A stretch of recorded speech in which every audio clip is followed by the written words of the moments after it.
กุลครูบาอาจารย์กุลศีลธรรมกรรมฐาน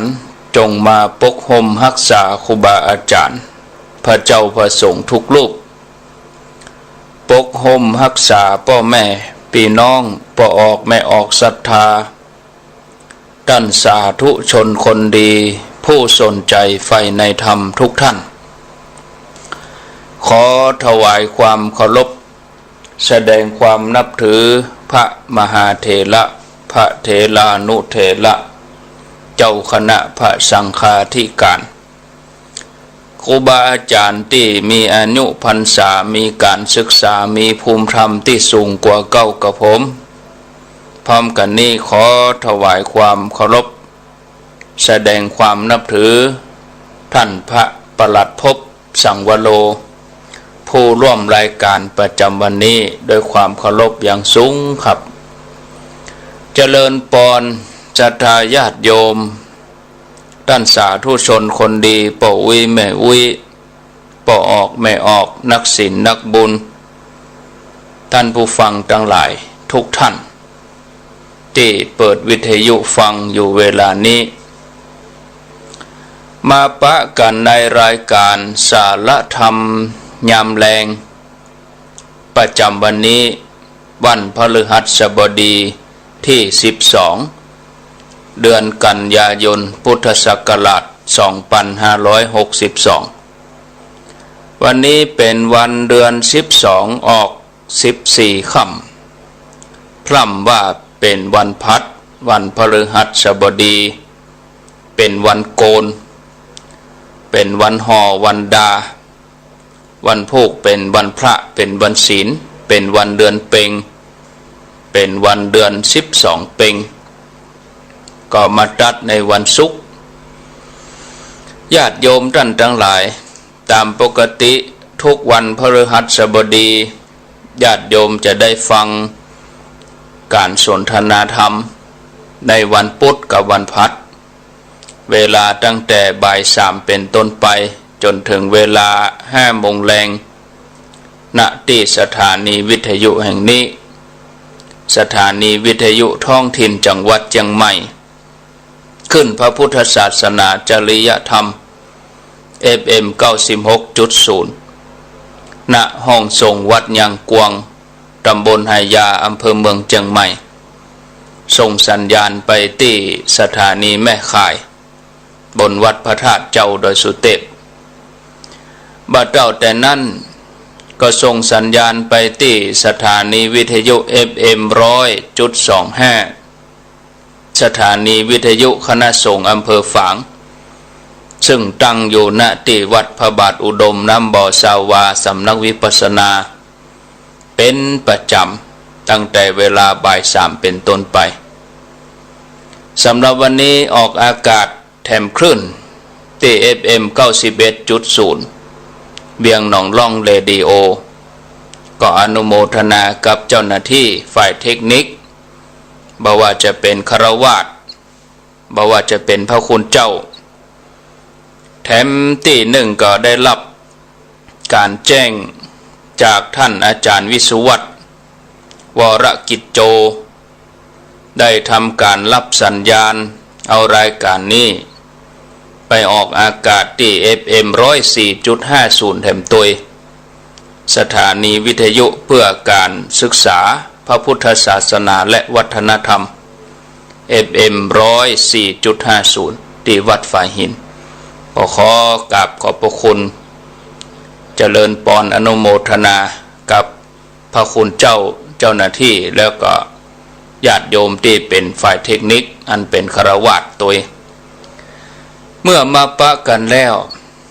บ่ฮื้อได้ขาดแคลวเสียเวลาวันนี้ก็เป็นแถมวันหนึ่งที่ได้รับการเมตตาจากพระคุณเจ้าได้มาร่วมรายการวันนี้จะเป็นรายการมรดกธรรมเมืองประมาณชั่วโมงป่าย หลังจากนั้นก็จะเป็นเรื่องราวของการตอบคำถามบางสายหน้าไม้ญาติโยมได้โทรศัพท์มามีคำถามจะจะจาก็เกียมไว้ญาติโยมใต้รายการเฮาก็จะได้โทร กดโทรศัพท์มาถามปัญหาอู้จ่าให้กำลังใจแต่ช่วงแรกนี้ก็ขอเชิญทุกท่านได้อาบน้ำฟังธรรมวันนี้ได้นิมนต์ท่านปลัดภพสังวโลสำนักวัดม่อนปู่อินตำบลยางคามอำเภอดอยหล่อเพื่อมาแสดงธรรมตอนนี้ก็ขอได้นิมนต์ท่านอาจารย์ภพได้พบปะศรัทธาญาติโยมเป็นเบื้องต้นสนทนากันสักคำหนึ่งวันนี้จะเอาทำผูกยั้งเรื่องใดยาวสั้นจะได้ก็ครับขอกราบนิมนต์ครับครับขอแสดงความนับถืออาจารย์ท่านพระครูอภิวัฒนวิกรมในโอกาสนี้กับผมอาตมาภาพก็ขอสักการะบูชาอย่างพระรัตนแก้วเจ้า3ประการและขอแสดงความนับถือครูบาอาจารย์และท่านที่เปิดขึ้นสถานีทุกสถานีตลอดถึงครูบาอาจารย์และคฤหัสถ์ที่ได้มีส่วนร่วมในการเผยแพร่หลักธรรมของพระพุทธเจ้าเพื่อบรรดากับศรัทธาพ่อแม่พี่น้องศรัทธาสาธุชนทุกท่านได้สดับรับฟังกันเพื่อเป็นการอนุรักษ์รักษาและได้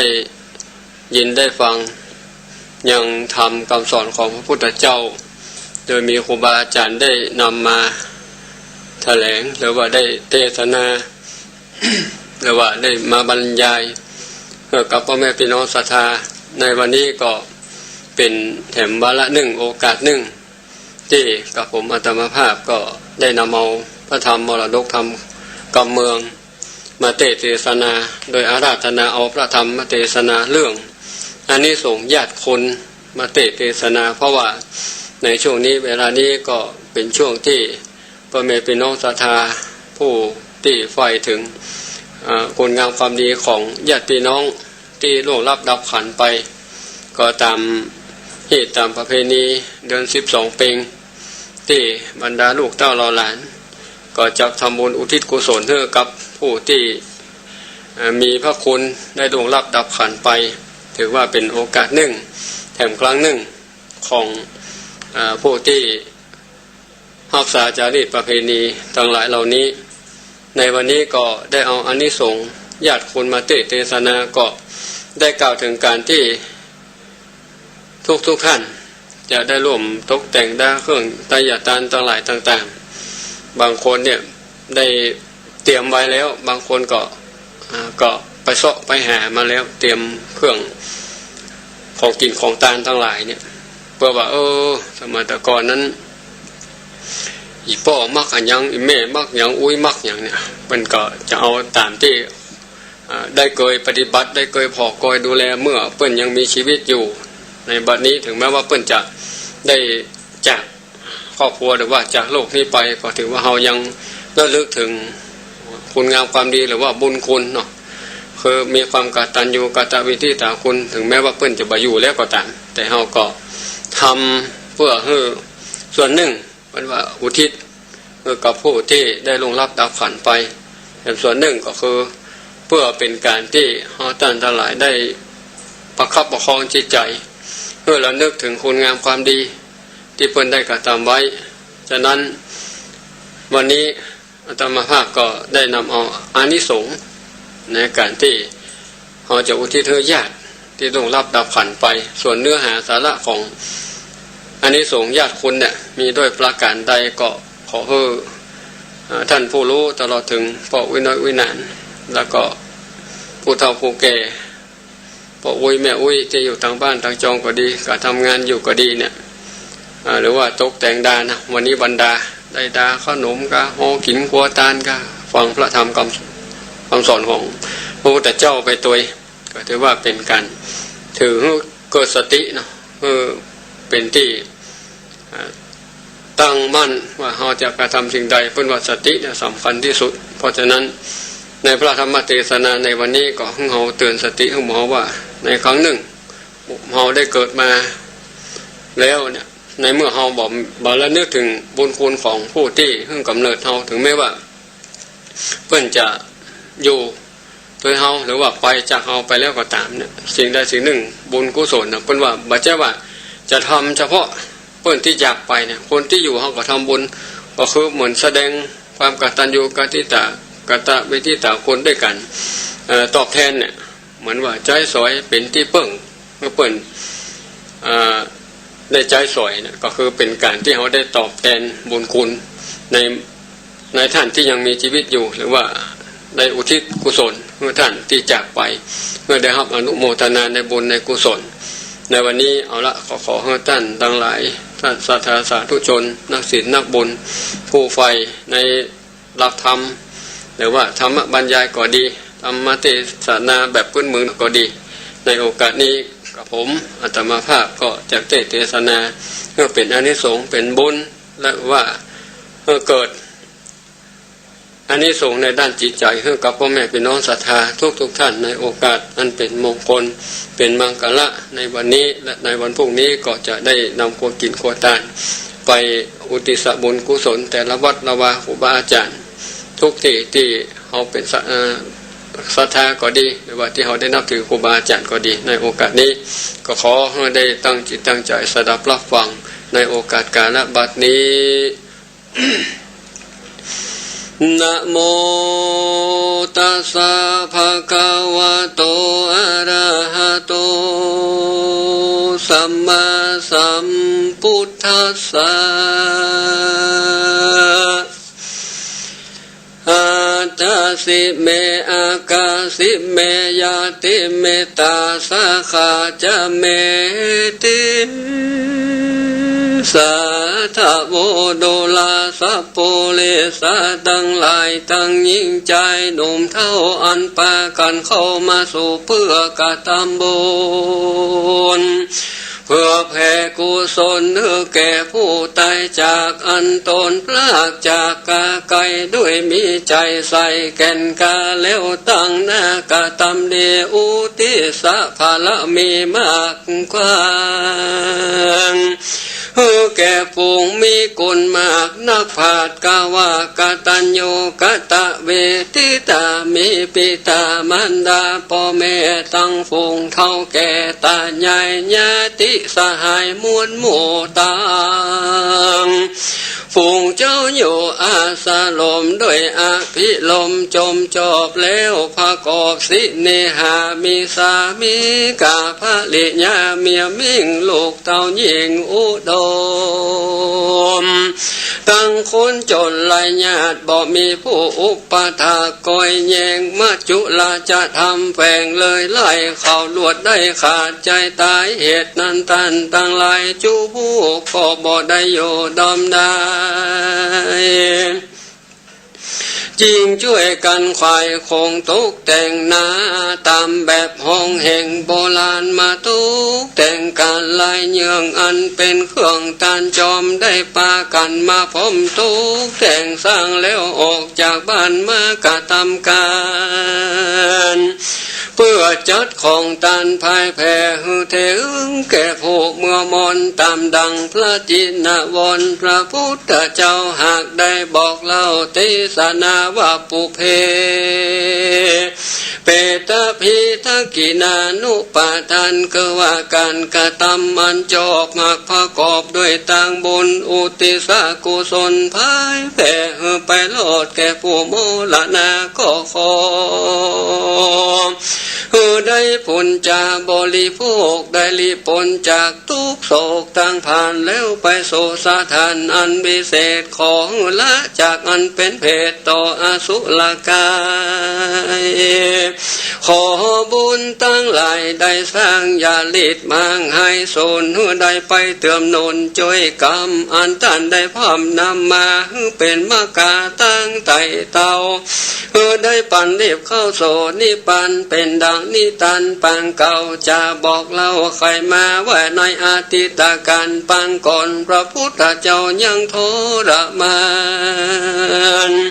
เสด็จสำลานผ่องแผ้วในกู้เกี่ยวมหาวิหารอันในอนาถปิณฑิกสังถวายเป็นตานเมื่อก่อนพระก่อบไดยนต์กัญญา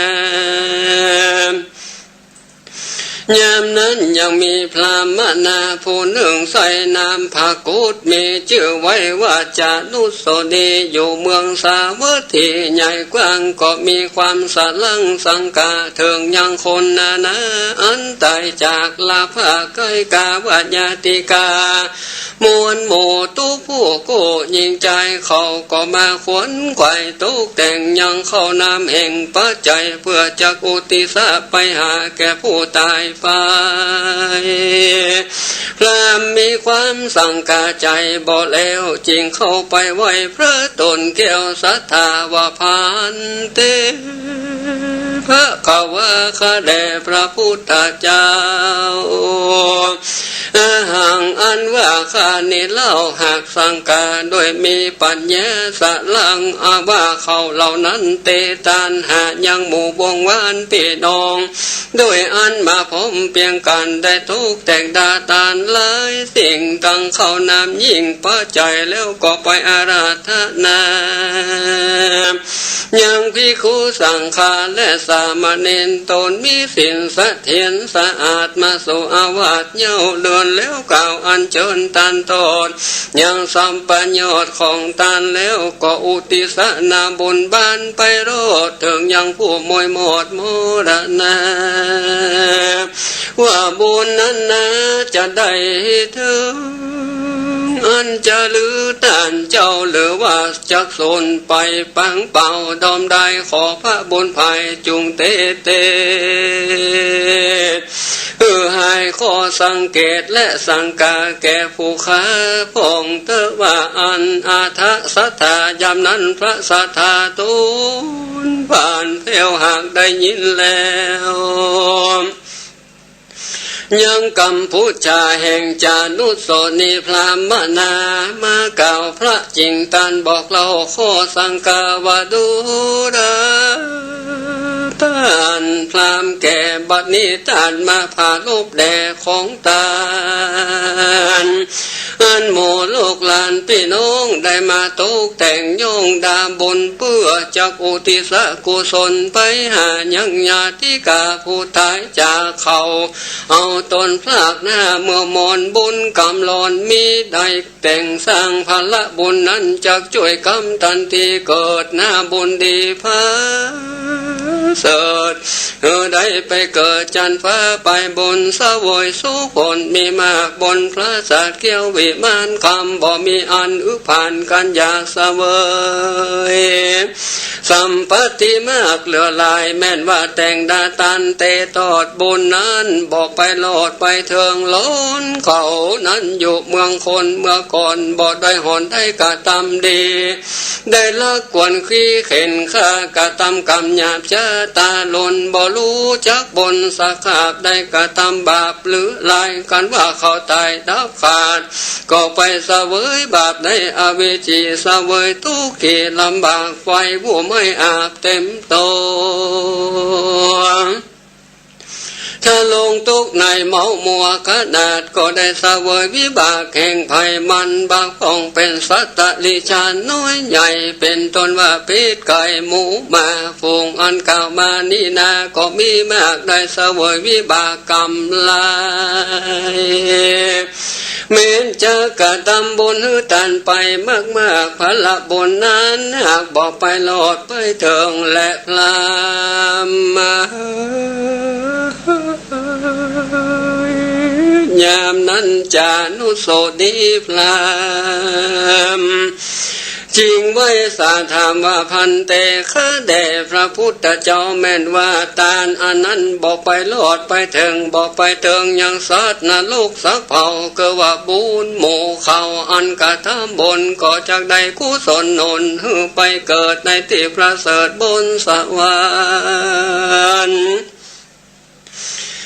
ได้เสวยของทิพย์อันนั้นมีมากอยู่ต่างใดเสวยสุขอันหนึ่งคนเฮาเกิดมาในมนุษย์โลกย่อมบริโภคโดยปัจจัยเถิงกระทำบุญไปหือเขาบ่ลอดบุญอันนั้นก็จะตกโทษที่ได้จาขอพระสัทธาตุนวิเศษจริงแจ้งเหตุใครจะว่าภาระบุญนานาลายยิ่งก็บ่ได้ ลู่ลิงสนหายบุญนั้นจากภายแผ่ไปหายังญาติกาตั้งหลายแถมเล่าอันเขาเจ้าควรได้อยู่ช่วยอนุโมทนาเมตตานั้นนาไปบ่โลดบุญอันนั้นก็จากตกทอดมาถึงตนเฮืออยู่กะตำตันได้เสวยผลแผ่กว้างบุญนั้นก็บริษมั่งดอมได้และพรามเหยอันว่าภาระนาบุญตันทั้งหลายก็จักแผ่ภัยไปหลอดเฮอได้ยกตนออกจากที่ผ่านคือผู้กระทำการตั้งบาปยามเมื่ออยู่มนุษยชาติเมืองคนกันว่าดับจิตตนก้อยขาเอาตนพลากเมื่อห้องเมื่อมอนแม้นว่าหลอนเข่าตัวเอาตัวไปเกิดในกำเนิดเป็นเปตาวิสัยได้ตายไปเป็นเพศและเป็นผีได้เสวยทุกขเวทนาได้แสวงหาเลี้ยงตนและปากอันใดก็อึบยากเหลือหลายได้กินน้ำลายและน้ำมูกทุกทวนถูกฐานะใจลางพ่องเมาหมายหากินในแดนดินแห่งพี่น้องต่างบ้านเปื่อนป้องบงวันพับสถานบ้านจองในแห่งห้องกาวาโสอาญาติกามวนหมู่อันเกิดได้อยู่กับกันมาในที่ตามป่าตุกดอยว่าข้าทุกข้าคอยเหลือใจจะกินสั่งอันใดก็ยินยากบ่จังออกปากยืมคอพ้องก็ไปยืนจุกอยู่ตามที่แยกหมู่มากามแล้วทะเลเงื่อนกาญาเหี่ยวแห้งตุกหนีบเน้นหัวใจพ้องก็พูดไปกายบ้านเก่าจะคือญาติกาตานหาหมู่เพศแสวงหาไปมาบ่ขาดหวังจังได้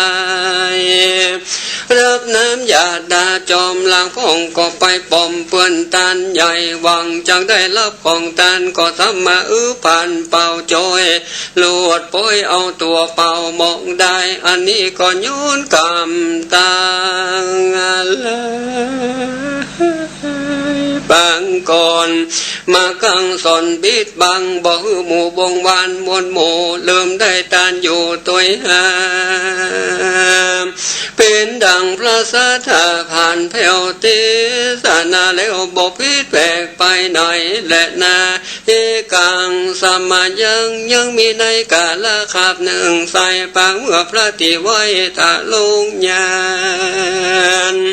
สเดสำลานในส่วนลัทธิวันยามนั้นผัดยาปิมพิสันก็ได้ทำไว้ตานบ่พรพระก็เทศนาบ่ยุดย่อนอิริญาเทศนาพายแผ่เฮือแก่ผัดยาปิมพิสันได้ถึงโสดาดีเล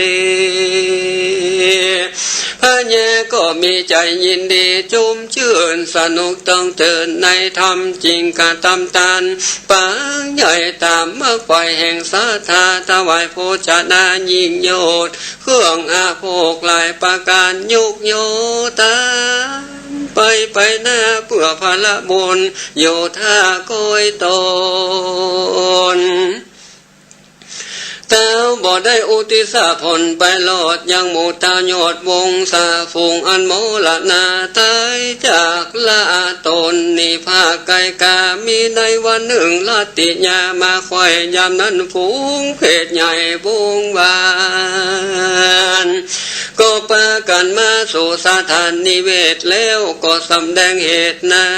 นพ้องก็ตบต่อยฟ้าและร้องไห้ลางพ้องก็ได้เป่ายุนลงเสียงตกในคงดังมีบอกแม่นอันที่อัศจรรย์ใจพญาโนไตพิมพิสันจึงได้น้อมนมัสการขับไว้ถามขับไว้พระสัพพัญญูตนเป็นครูวิเศษบอกเล่าตามเหตุอาการว่าได้ยินเหตุอัศจรรย์เลยหลากยามนั้นพระพุทธเจ้าจริงออกปากเทศนาว่าสัพเพเปตาดูกาดามหารา เสียงอันนั้นหากเป็นเสียงเพศตั้งมวลอันเป็นคติญะวงศาจาดล้วนเป็นเครือญาติแห่งพระญาฝูงเพศมาบ่อน้อยโยกันเป็นถ้วยตามลติวันเพื่อหวังจะกินของตาแห่งมหาราชเจ้าเพศเหล่านั้นอึบอยากกันนักหนาเหตุนั้นพระญาปิมพิสารโอติสะตันไปหน้าเต้าบ่ได้หยาดน้ำจอมมันเพศจริงบ่ได้สั่นมองเป่าจริงตุกเล่าพันอดกันอาหารหิวอดแต่ยามเจ้าโลดถึงเย็นเพศอยากเห็นอึบยากหมู่เขาหากเป็นญาติกาแห่งพระญาเมื่อก่อนบัดนี้เขาจริงสอนที่ตามมาสู่สถานนิเวศแล้วสำแดงเหตุนานามิติฝ่าและร้องให้เพื่อจะหือพระเงาไตถวายตานโอติสาบนการเหือมันเลวรีบหมู่เพศก็จะเอาตัวนี่ปีกไปไกลแล้วก็ไปอาสาลัยที่เกิดอันพระเสริฐเป็นดียามนั้นพระญาปิมพิสันก็น้อมนมัสการขับไว้อำลาพระตาธาท่านไตรสถาไปสมฟังกาภาษาดแล้วออกปากคืออามาเสนาหือโตแก่งดาลายเยื่องอันเป็นเครื่องเทตานมีผู้จนะอาหารมนมากตั้งเข้าปินที่บาทเป็นตาลเดชพระพุทธองค์คำเป็นเก่าทลาต่อเตาภิกขุทั้งหลายอุติสะบุญภายเพื่อแผ่แล้วหยาดน้ำตกแต่พระแม่ธรณีว่าขอบุญราศีอันวิเศษอันข้าน้อยเนตรดาตานขออธิษฐานนาบุญไปโลดยังฝงเจ้ายอดญาติกาขอจุงอนุโมทนาจมเจือนใจหอมเมิดในกองบนที่แต่แด่เธอว่าอันรติญาในกลางคืนนั้นมาไข่ยามนั้นฟูงหมู่เพศใหญ่ก็มาสำแดงตนทะแหลงลำอ้วนมีเนื้อตัวล้วนเข้าใส่บ่มีพื้นแผ่นใบมาปูห่มยองพระญาก็โศกท้องอาสาจารว่าการอย่างนี้ก็จะมีเหตุด้วยอาเพศสันใดจึงรีบเสด็จไปถามพระองค์งามที่ไว้ว่าพันเตขานแด่พญยอดไทยกูดมบัดนี้ข้าหันยังตนพวงเพศมาสำแดงเพศกลางคืนบ่หันมีผื่นแผ่นผ้าปกห่มเปยตัว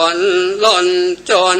ดอมได้มันเป็นสันใดที่ไว้ขอพระเงาไตจุงเตสนะแด่เธอเมื่อนั้นพระสัพพัญญูตุนเป็นครูแก่โลกเมื่อเคยโพดพระญาจริงเตสนะว่าดุรามหาราชเจ้าอันว่าท่านหากท่านปัจจัยหน้าเข้าน้ำลายมากยิ่งโดยใจเลี้ยงโลและศรัทธาบ่ได้มีวัฏแผ่นผ้ามานมนาเตตานเดชนั้นฝูงวงวานหมู่เพศจึงได้รับด้วยเหตุอาหารจริงตุ้ยดีงามปุ่นพอบ่มีผ้าปุกห่อกาญาเข้าจริงปากันมาบอกกล่าวทะเลตันเต้าได้หันและนายามนั้นพญาปิมพิสารก็มีปิติยินบานเชื่อนโซแล้วก็คู่เข่าวันตากล่าวอำลาไปโสนิเวศแล้วบอกเหตุแก่อามาตย์และเสนาเมื่อตุกแต่งดาบลำพร้อมผ้าจีวรโยมเป็นตันผ้าเผินงามสามแผ่นงามปอแป้งสีเหลืองแล้วอัญเชิญเข้าไปโซในเกี่ยวกูลัทธิวันถวายโยตันไปหลอดยังฟูงโบดเย้าเจ้ายอดเปตายามนั้นเพศนานารู้แล้วเขาก็มีใจผ่องแผ้วและยินดี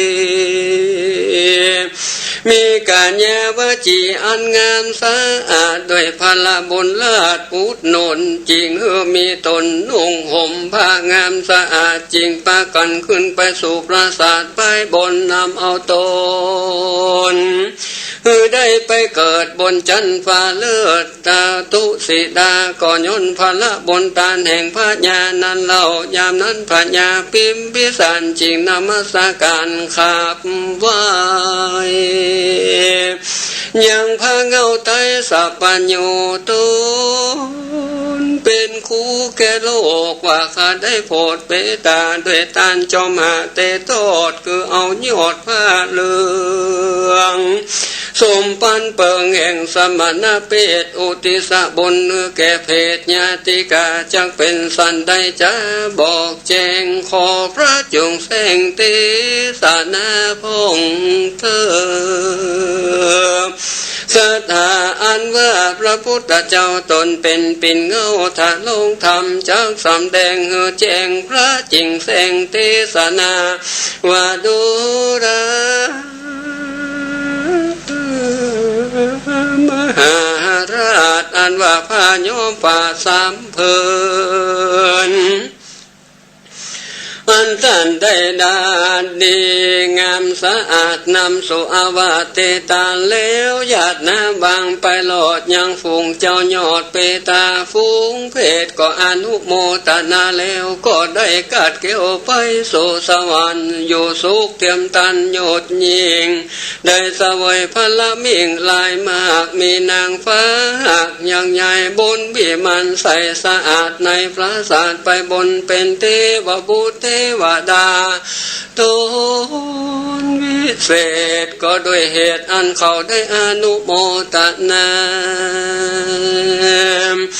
ยังบุญอันพระญาท่านไปหลอดบุญอันยอดนั้นจอดถึงเขาจึงได้เอาตนไปเกิดในห้องฟ้าเลือดเมืองสวรรค์ยามนั้นพระญาก็ใครหันแถมเล่าว่าญาติเก่าอยู่สันใดจริงโยมือไว้ทุนสาวพันเตข้าแด่พระสัตตาตนวิเศษข้าก็คอยหันเพศตะไลอันได้กับไก่ไปเกิดในจันทร์ฟ้าเลิศไปบนคอพระจงสำแดงแจ้งเพื่อรู้แน่นใจเราแด่ทารายามนั้นพระสัตตาลำเลิศจังบังเกิดแรงหันแก่พระพญาปิมพิสารยศใหญ่เต้าไตได้เล่งโดยังหมู่เพศได้กายกระเป็ดเมืองบนได้เป็นเทวบุตรเทวดาตนองค์อาจอยู่บนพระศาสตร์วิมันคำพระจริงอธิษฐานไปหล่อเสด็จไปโสห้องไปบนว่าดูราเทวบุตรเทวดาตนวิเศษอันได้กายจากเพศเดิมอ่อนกันว่าสู่เจ้าหล่อนได้ยินคำกล่าวต้านจงได้รีบลงมาสู่ในขวงเกี่ยวกูลัทธิวันอันเป็นที่อยู่แห่งกูตถากตาเปื้อพระญาปิมพิสารได้จมเจือนในภาละอันใดที่ได้ยืนโยตานแด่เธอยามนั้นเทวบุตรเทวดามวลหมู่อันสถิตอยู่วิมานคามก็ได้ยินอย่างกำไข่กาวแห่งท่านเจ้าสัพพัญโยตนเป็นโคเอกอ้างแล้วก็จึงรีบห้างลงมาสู่ลัทธิวันมหาเกี่ยวโกอันเป็นที่อยู่แห่งพระสัทธาแล้วก็อภิวันตาขับไหวพระบาทเจ้าพุทธองค์แล้วก็สำแดงตนแจ้งยามนั้นพระพุทธเจ้าก็จริงแสงไขจามว่าดูกรามหาราชอันนี้ก็หากเป็นวงศาอันเป็นเปตาเมื่อก่อนบัดนี้นะสอนเตรียมตันได้พ้นจากอันเป็นเพศเอาตนกายกับเพศหน้าไปบนนำเอาตนไปเกิดในห้องฟ้าเลิศเมืองสวรรค์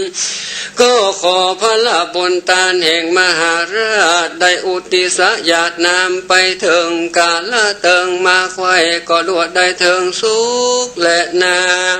ลาทะลาจาเมื่อนั้นพญาปิมพิสารก็มีใจจมบานเจื้อจื่นยินสนุกท้องตื่นตั้งบนก่อนญาติกาขกุลปุ้นเขตในห้องเพศอาบา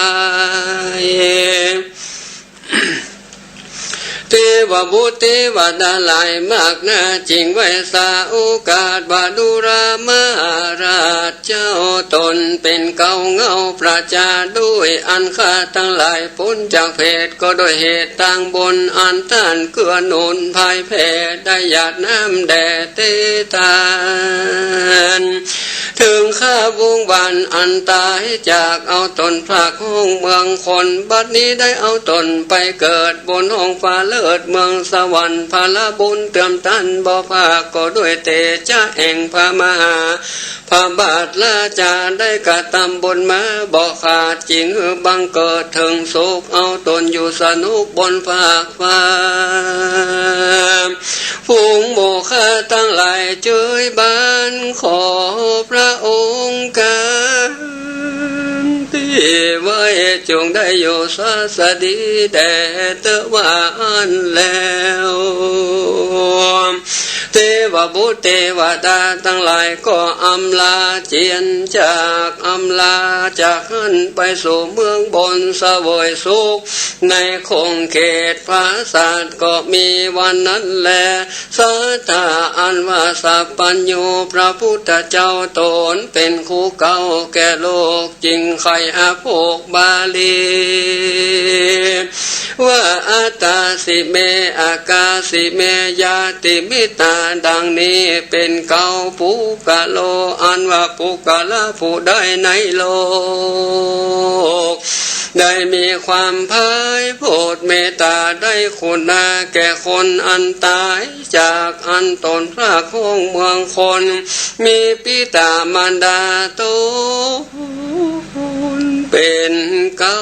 ตั้งฝูงโมลูกเท่าสามีกากับดังผลิตยาเมียมิ่งตั้งมิตรสหายยิ่งอุดมผู้มีกุลแก่ตนปังก่อนเป็นสหายตัวสนกันมาหรือว่าญาติการ่วมห้องหรือว่าเป็นเพื่อนพ้องกันมาบอกควรลาสาพระมานควรเดียวหยาดน้ำยอตานอุติสบุญกันไปโลดก็จะได้เป็นบุญอันใหญ่อันอาจได้เป็นดีได้พ้นจากอันเป็นผีและเป็นเพศทุกขเวทเวทนาบุญอันนั้นก็จักพาไปหลอดได้ประกอบทางดีได้อยู่สุขียิ่งลำเพราะนาบุญช่วยกำปาไปแม้นจะเป็นสันได้ก็อย่าได้ขาดจะได้ประมาทในทางตานมีหนทางเส้นเดียวเท่าอันจากช่วยกรรมเมื่อผู้ตายคือว่าถวายทานไปโลดเฮือบุญไปจูจ่อตึงตันแม่นสะเป้าคำเล่มใหญ่อันได้ใส่ยังเข้าของและปองเอาคนออกจากข้ามภาคหน้าไปปันสู่เมืองสวรรค์เทวโลกได้พ้นจากต่างโศกต่างผ่านก็ขออย่าได้ปาการรำร้องให้มันบ่ได้อันใดจากมาเป็นทุกข์ใจปังเปล่าอันคนตายนั้นเล่าท่านก็บ่ยินดี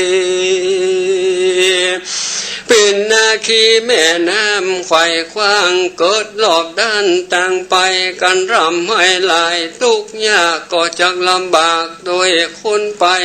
เต็มว่าลำให้สันได้ก็แล้วมันก็บอกกาดแก้วขึ้นมาก็จักเสียน้ำตาปังเป่าคนดีกุดเล่าเถิงต่างตานผู้จะนาอาหารละสิ่งพอดีวานยิ่งนาฮือห หาวัฏฐาผ้ายมฝาดหรือผ้าจีวรสะอาด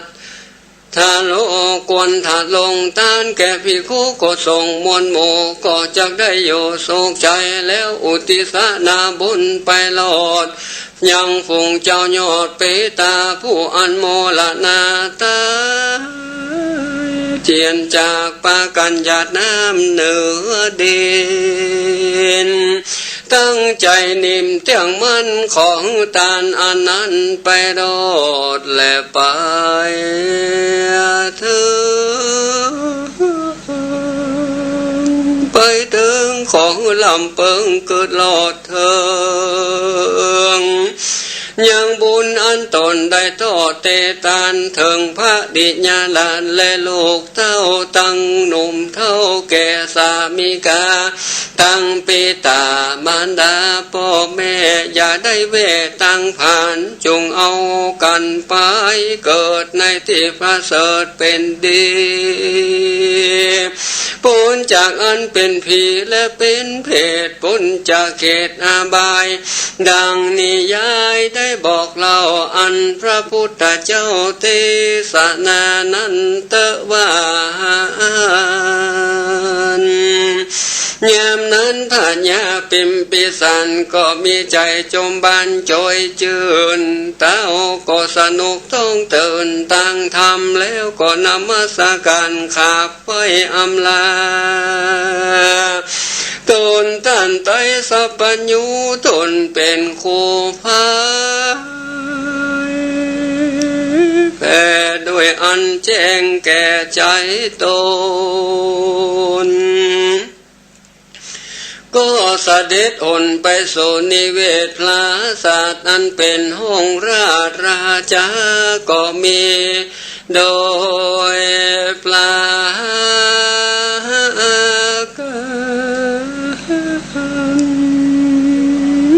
ดังกล่าวมานี้และนาเตสนาวสาเน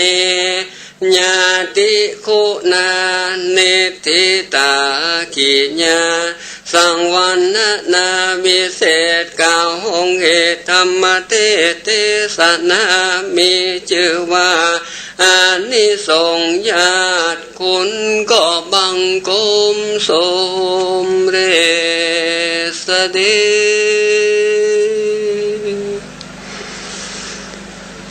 ในกาลนี้มรดกธรรมแบบพื้นเมืองเหนือมีชื่อว่าอานิสงส์ญาติคุณที่กับผมอาตมาภาพได้เทศนาจบไปตามที่เนื้อหาสาระธรรมก็ได้กล่าวถึงการที่ญาติมิตรลูกหลานที่อยู่ไปหลังก็ดีต่างก็ระลึกถึงในบุญคุณ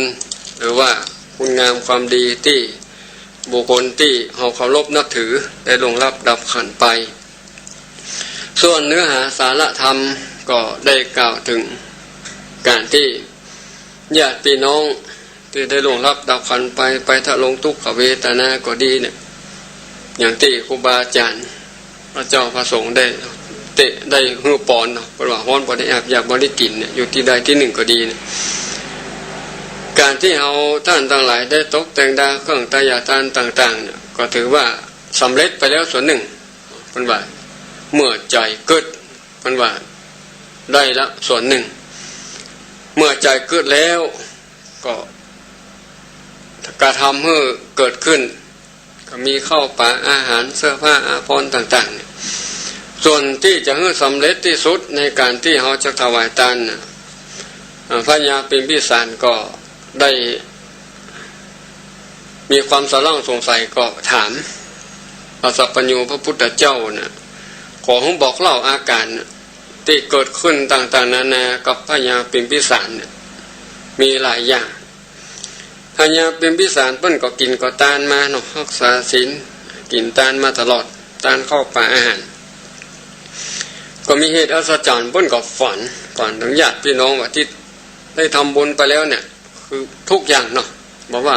ที่มีญาติบ่มีญาติก็ดีเนี่ยที่เป็นเปรตวิสัยอสุรกายที่ได้คล้องค้างอยู่ ในเมื่อพญาพิมพิสารได้ถวายทานละเป็นข้าวปลาอาหารทุกอย่างที่ได้ทำเนี่ยคือพร้อมหมดบักขาดบักเกินอย่างสักอย่างแล้วเพศทั้งหลายพวกนั้นเนี่ยก็ด้วยบุญด้วยกุศลเนาะเอาอู้ถึงการที่ผู้ที่ตายไปเนี่ยได้เป็นเพศส่วนหนึ่งก็คือได้ทำบุญทำกุศลไว้พ่องก็มีก็ส่วนที่ได้ทำบุญไว้ก็ได้รับของกินของทานเป็นอันตุ้ยพีดีงามเนี่ย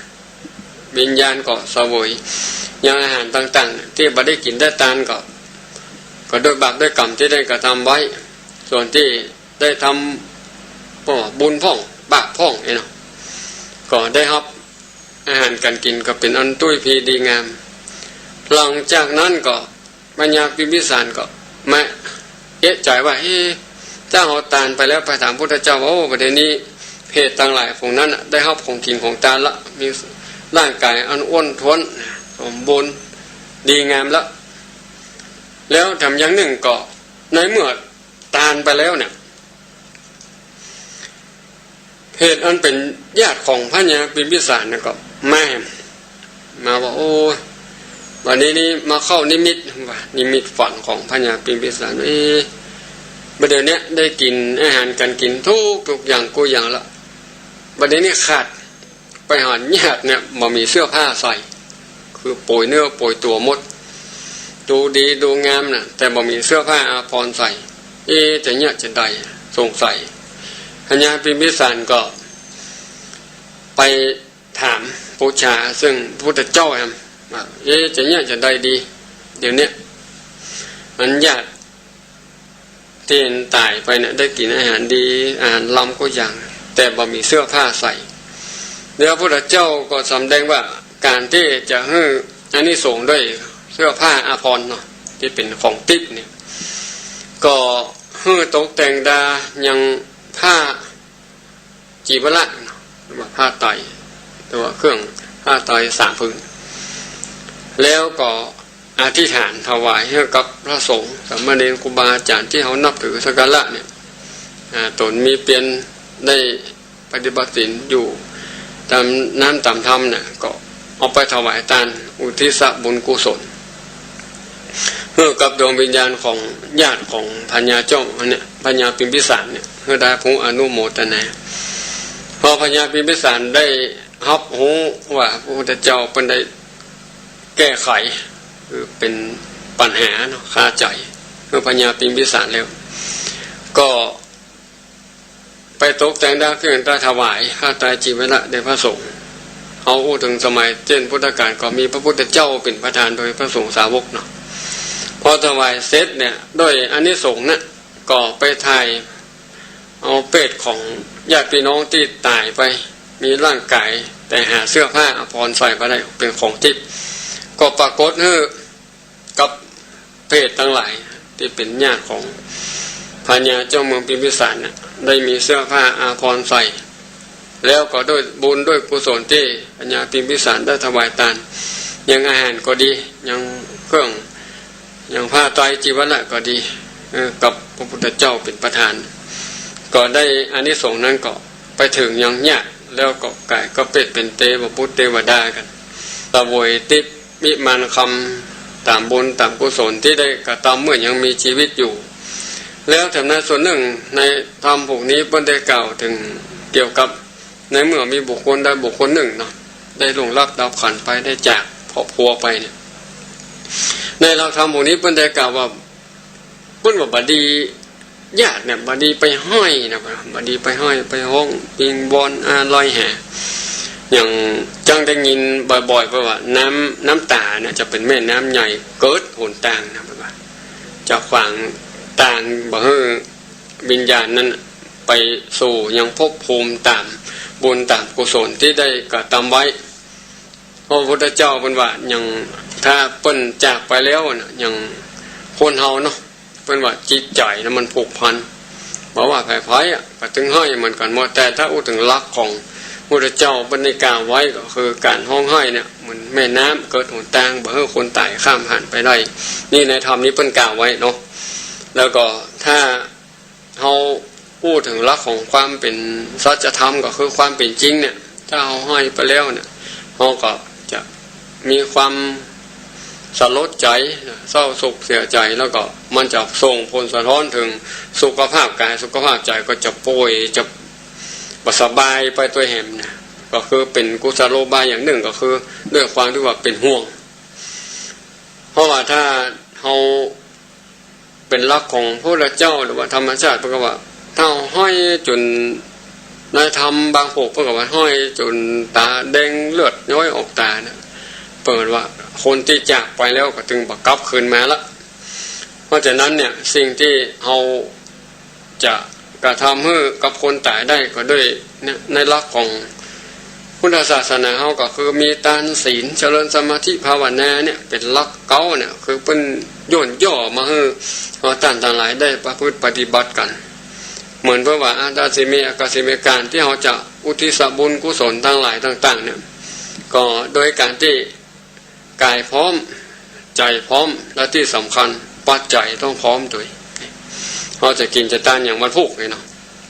อย่างวันเนี้ยอย่างเราก็ต้องเตรียมละ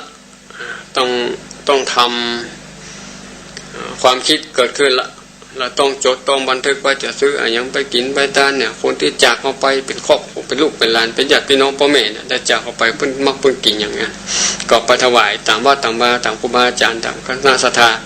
ที่เคารพนับถือก็นำส่วนทั้งหลายทั้งเนี้ยไปถวายให้กับครูบาอาจารย์แล้วครูบาอาจารย์ก็อนุโมทนาเนี่ยเป็นว่าอนุโมทนายะถาเขาก็ญาติน้ำส่วนเมื่อถ้าเขาไปถวายตันตั้งเขตคงเที่ยววัดบาอารามเขาก็อุทิศบุญญาติน้ำลงพระแม่ธรณีนะเพิ่นก็ได้กล่าวถึงพระแม่ธรณีที่เฮาสาปฐวีธาตุแผ่นดินคือของอนุโมทนาแม้นว่าจิตโดยวิญญาณทั้งหลายเหล่านั้นได้ไปห้องค้างอยู่ในที่ใดที่หนึ่งก็ได้มาอนุโมทนาเทพบุตรเทวดาครูบาอาจารย์เพิ่นก็ห้อมปอนโบหารไปตามที่เพิ่นได้ศึกษาต่อสืบประเพณีกับครูบาอาจารย์มาจนถึงพ่อแม่พี่น้องศรัทธาได้ไปร่วมอุทิศบุญกุศลเพราะส่วนนักขอตั้นทั้งหลายก็จันลงเนาะสืบทอดจำจารีตประเพณีนะที่เขาตั้นทั้งหลายอย่างเนี่ยประเพณีเดือน12เพ็งเนี่ยเขาก็ทำกันเป็นประจำจนสืบมาจนถึงเนี่ยจะค่อยรอบเห็นบ้าละหนึ่งอย่างเจนได้เจนหม่อนหมัวมาถึงบัดเดียวเนี่ยเขาก็ได้สืบทอดจันลงกันในหลักของพระเจ้าเพิ่งเรียกว่าการที่เขาได้ระลึกถึงบุญคุณหรือว่าอานิสงส์เป็นว่าอานิสงส์ในการที่เราจะ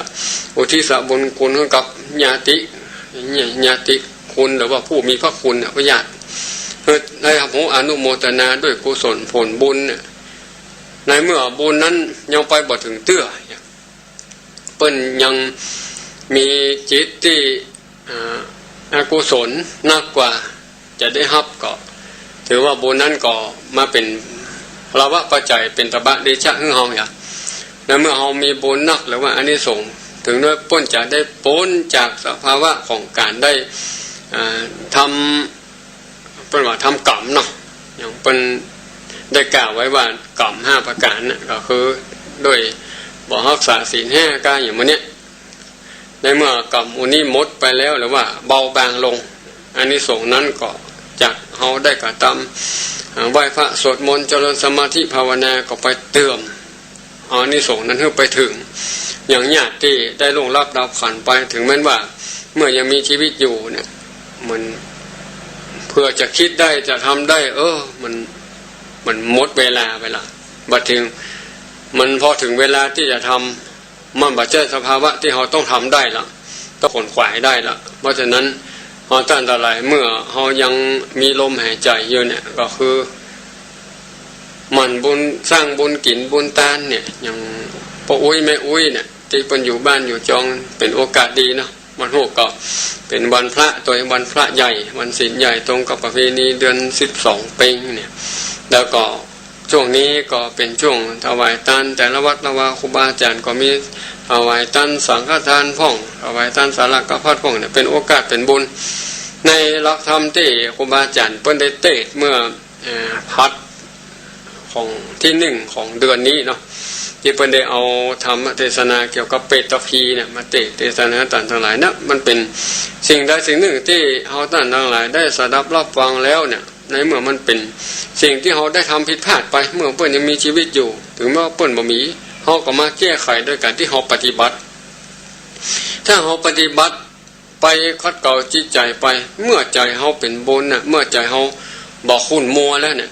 การกระทำบุญสิ่งใดแม้นว่ามันจะบ่ได้ 100% ขอ 50-50% มันก็ยังดีอยู่เพราะว่าถ้าใจเราเป็นปกติเนี่ยการทำบุญทุกอย่างมันเป็นสุขนั่นอะไรจะได้กินได้ทานก็เป็นสุขไปทานแล้วปิกมาบ้านก็เป็นสุขเนี่ยเราได้นึกถึงเปิ้นเอาบุญเอากุศลบ่ใช่ว่านึกถึงเรื่องเก่าๆเดิมๆได้กระทำอย่างนั้นอย่างอีได้เนี่ยได้บุกได้ตีได้ว่าอย่างเงี้ยมันหมู่เนี่ยมันจะทำให้บั่นทอนจิตใจเราเอาบุญนะบุญกุศลที่เราได้กระทำในวาระหนึ่งก็ดีถ้าเป็นไปได้นะคือทำเป็นประจำก่อยทำไปเท่าน้อยนะมันก็เป็นว่ามกห่อน้ำเติมใส่แก้วนั้นนะเนี่ยเอาเกลือเข้าใส่แล้วเกลือใส่นอกเติมน้ำมันกำบุญบาปกำมันก็มกเกลือนั่นมันเค็มแล้วบางก็เติมน้ำไปมันจางไปบุญกุศลก็เหมือนกันถ้าเอามันทำมันสร้างบ่อยๆมัน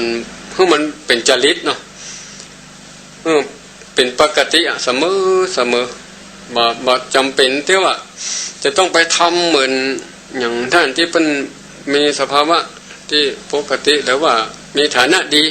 เขาเป็นคนทุกข์คนยากมันเนี่ยอย่างเปิ้นก็บ่ได้อนุโมทนานั่นหลายบอกอย่างครูบาอาจารย์เปิ้นว่ามีนักก็ทำนักมีน้อยก็ทำน้อยถ้าบ่มีก็ชวนนมมือ10นิ้วอธิษฐานเอาบุญกุศลสาธุเนี่ยมันได้หรอกนะมันได้อย่างไรได้ใจนี่มันอยู่ที่ใจเนี่ยบุญกันกระทำที่จะสำเร็จบ่สำเร็จมันเกิดขึ้นที่ใจไม่ใช่ว่าจะเอาข้าวของเงินทองปโตเอาบรรลุมาจุนไปกินไปทานเนี่ยเรียกว่าบางเทื่อนี้เขาทำอย่างนั้นได้เราเพิ่นถึงว่ากินผ่องทานผ่องเนี่ยครูบาอาจารย์เพิ่นว่าให้กินให้ทานให้เก็บนี่เดี๋ยวจะมาจะไปเทศหลายๆที่ก็พยายามที่จะบอก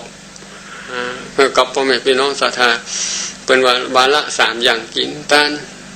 แล้วก็เก็บพอกินเนี่ยก็คือเหมือนกับกินเพื่อรักษาสุขภาพร่างกายเขากินอันใดที่มันบอกเป็นโทษเนาะเอาพ่อนี้กินหมดอ่ะกินไปเลยอ่ะเนี่ยเป็นโทษเป็นตาสุขภาพร่างกายก็บ่ดีถ้ากินอย่างที่มันเป็นปกติทานตามที่เขาฮิมาได้ทานตามกำลังศรัทธาเนี่ยเป็นว่าเอาพ่อประกอบเป็นเศรษฐีมาเศรษฐีประกอบทำบุญตามนั้นอ่ะประกอบแบ่งส่วนปันส่วนไปตามขั้นตามลำดับเนาะแล้วก็อย่างนึงเก็บเพื่ออย่างเก็บเพื่อรักษาไว้กินไว้ทานผ่องเอาไว้ไปกินไปทานหั่นทานนี่เอาไว้จุนเจือเนี่ยมันเตื้อบางคนขาดด้วยปัจจัยก็ดีขาดด้วยข้าวของอย่างมื้อนี้ก็ช่วยกันจุนเจือกันแล้วอย่างหนึ่งสุดท้ายก็คือเกี่ยวกับการเก็บรักษาสุขภาพก็คือเหมือนกับรักษาร่างกายเวลาเราเจ็บเราป่วยก็มื้อนี้มันจะได้แบ่งเบากับลูกกับหลานที่ไปทำการทำงานก็ดีนะถ้าเรามีสิ่งเหล่านี้มันก็ว่าแบ่งสรรปันส่วนไว้เหมือนการทำบุญเหมือนกันถ้าเราได้ทำเป็นปกติเนาะอย่างไปวัดไปวาเนี่ยทำตามที่อย่างบางที่นี่ก็เพิ่นก็ไปวัดตั้งแต่เจ้าฟังน้ำฟังธรรมหลังจากนั้นก็ปีกบ้านปีกจองกันไปทำการทำงานทั้งบ้านทำภารกิจบางวัดเพิ่นก็มีคนเฒ่าไปนอนจำสิ่งกินทานจนถึงทำเจ้าวันหนึ่งก็คือว่าเป็นการกระทำปูสถะศีลเนาะคือรักษาศีลวันหนึ่งคืนหนึ่งในวัดในวาบางวัดก็ฟังทำสวดมนต์ไหว้พระเจริญสมาธิภาวนาเพราะว่า7 วัน8 วันทำเหมือนเตี้ยหนึ่งอย่างณปัจจุบันนี้เราอยู่บ้านเนี่ยเพิ่นว่าหายใจเข้าหายใจออกถึงว่าเดี๋ยวเอาไปขว้างมาได้เจ้าทำเป็นให้ส่งเด้อผมมาทำมาก็จังบอกเขาเพิ่นเนาะเอาบอกเขาเพิ่นบางเทื่อเขาบ่ได้ทำนะมันก็มันเว้งบางเหมือนกันนะเดี๋ยวถ้าเราไปบอกว่าทำอย่างอันหนึ่งอย่างอันหนึ่งเราบ่ได้ทำมันเหมือนกับเป็นทฤษฎีไปได้แต่ถ้าเราได้ปฏิบัติแต่น้อยหนึ่งมันเหมือนกับเป็นกับว่าสิ่งที่เราได้ปฏิบัติแล้วได้บอกเขาเพิ่นไปแล้วเราได้ไปทำมันเหมือนกับว่าสิ่งเหล่านี้มันหูด้วยบุคคลหูด้วยใจหูด้วยบุคคลถ้าเราได้กระทำแล้วหูด้วยใจแล้วก็กระทำไปตัว สิ่งเหล่านั้นก็จะเป็นสิ่งที่ถึงแม้ว่าเราจะอุทิศบุญกุศลให้กับสิ่งที่เรามองไม่เห็นแต่เป็นว่าอย่างครูบาอาจารย์แล้วก็ผู้มีพระคุณทั้งหลายเนี่ยเป็นว่าบุญคุณเปิ้นยังอยู่คุณงามความดีเปิ้นยังอยู่ถึงแม้ว่าร่างกายจิตใจมาอยู่แล้วก็ตามเราก็เลยอุทิศให้เปิ้นไปอย่างสมัยเมื่ออยู่กับหลวงปู่อาตมาถึงบอกบ่อยๆครับผมถึงบอกไปว่าหลวงปู่เปิ้นฝากไว้เนอะการถึงวันนะสวดมนต์ทำสมาธิแผ่เมตตาเนี่ยมันจะไปละถ้าเขาพร้อมมาได้บัดเจ้าว่ามันจะทำเอาจนหมอเบิ้งหูเบิ้งตากับปัจจัยเอารับหูรับตาเนี่ยกับปัจจัยเพื่อมาทำเมื่อกายพร้อมใจพร้อมนะทำพอจะไปว่ากำหนดเอาไปลงไปบางอย่างนี่เหมือนจังโอกับบาอาจารย์เหมือนว่าสิ่งบางอย่างที่เขาเตรียมไว้บางทีบางเตื้อเนี่ยไม่ได้ใจก็มีอย่างการไปเตะทำจะเอาทำพวกนี้ไปเตะไปถึงพบเพิ่นจะเอาทำอันนี้หน่อยเจ้าภาพเพิ่นจะเอาทำเอาไปเตะตามนั้นเนี่ยอย่างบางสิ่งบางอย่างเขาเตรียมสถานการณ์ไว้จัดดีจดไว้บันทึกไว้สบายใจละเพื่อมาถึงพบเอาเวลาบ่พอละก็ตัดไปก็มีเนี่ยสิ่งบางอย่างเนี่ยเขาก็ต้องปรับไปตามสภาพปรับไปตามความพร้อมนะมาเถอะวันนี้จะอยู่วัดหน่อยบอกไปที่ไหนก็เดี๋ยวอันนั้นไปทางนั้นอันนี้ไปทางนี้มันต้องมีอันนั้นแหละว่าจะไปเอาแบบพร้อมเดียวลายเดียวกับว่าได้เป็นอย่างสมัยก่อนหลวงปู่เพิ่นยังว่าเนาะสองกรรมนี่ถ้าคนใดมานิมนต์เปิ้นการหรือว่ามาบ้านจะทำบุญอันนั้นอันนี้กันนี่แล้วเราสองกรรมนี่อยู่กับตันบ่อยู่กับก็ว่ากันนี่ว่าเราถ้าหลวงปู่บ่อยู่เนี่ยผมจึงจะต้านที่หลวงปู่เนี่ยอันนี้เพิ่มมาอยู่เอาไปไหนไม่ได้หรอกไปตามที่อื่นสัญญามันเกิดกันแล้วมันว่ามันจะเป็นบาปเป็นกรรมเป็นติสัญญาหรือว่ากรรมไปแปลว่าสองกรรมเลยไปบอกว่าสองกรรมถึงเวลาแล้วมันก็ต้องตามสภาพเนาะเราก็ต้องปรับเปลี่ยนไปตามกาลเวลาที่เราจะไปทำบุญทำทานอย่างมาเดี๋ยวนี้ก็คือมันเป็นเกี่ยวกับเขาว่าประเพณีก็คือเป็นการกระทำในด้านที่ว่าความสามัคคีนะด้านจิตใจนะถ้าเราไปทำบุญแล้วถ้าเราไปเอาไปประเพณีเนอะบอกไปเตื้อยมันขำใจบัดได้กินได้ทานวันประเพณีเดือน12เป็นสักกรรมในได้ยินทำครูบาอาจารย์เปิ้นมาเทศเกี่ยวกับเป็ดตะพีนะเปิ้นจะปล่อยอันไว้มอน6ดับเนี่ยนี่เป็นไงนะเขาก็ขำใจละมาตามแบบนี้เนี่ยมันจะได้เนี่ยมันเป็นข้อสงสัยเหมือนกันถ้าเราไปตามวันอื่นเนี่ยแล้วเพิ่นจะได้ฮับได้กินได้ทานก่อนถ้าเพิ่นได้ฮับของกินของทานแล้วเพิ่นจะพลิกไปอยู่ในมโนหกเหมือนเก่ากะหรือว่าไปทะลงตุกอย่างเก่ากันเนี่ยคือมันเป็นคำถามแล้วนั่นเพราะฉะนั้น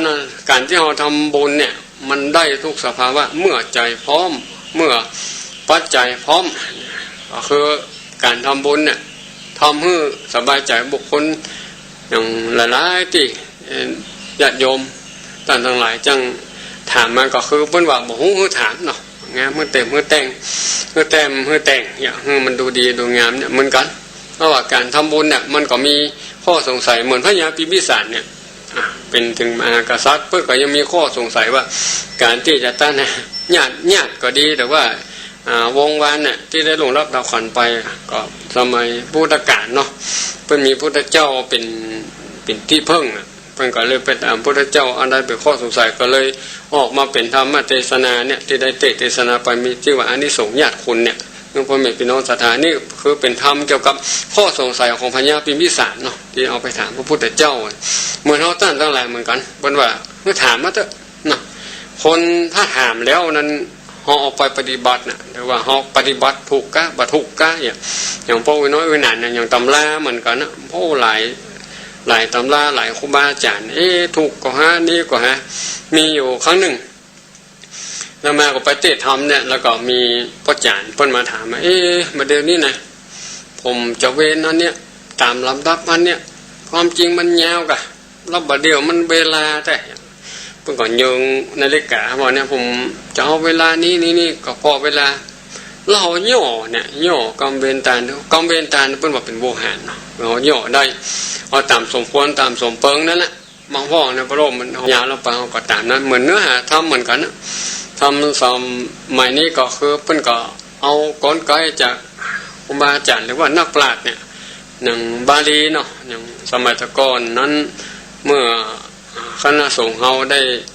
เอาธรรมบทเนี่ยเหมือนพระอาจารย์ก็เตือนหาเปิ้นกันนะพระอาจารย์พระมหามโนมานิโตเนี่ยวัดโพนะเปิ้น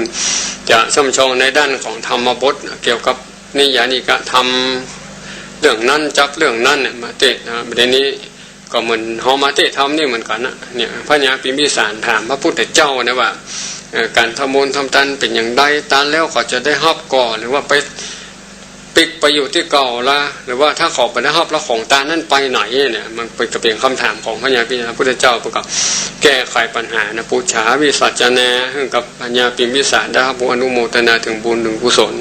บางข้อนี่ถ้าบ่ได้ฮับของจริงของตานไปหลอนไปหลอกห้องกว่าจะ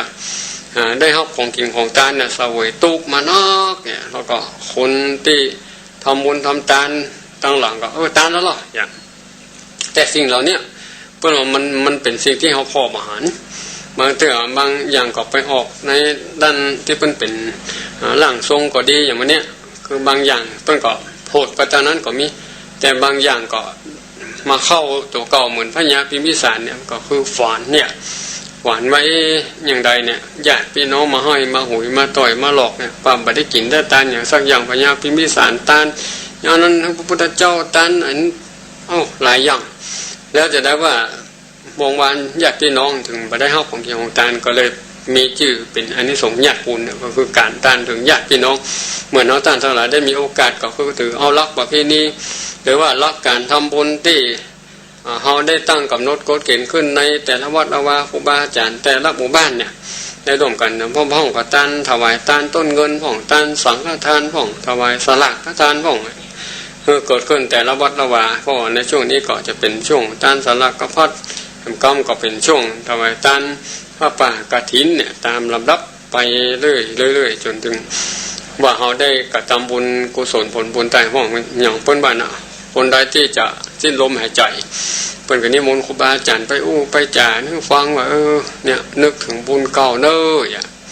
นึกถึงกุศลเก่าที่เขาได้เกิดได้สร้างมาบุญน่ะมันจะเติมตุ้มหรอเหมือนกับว่าสกิดบุญนะว่า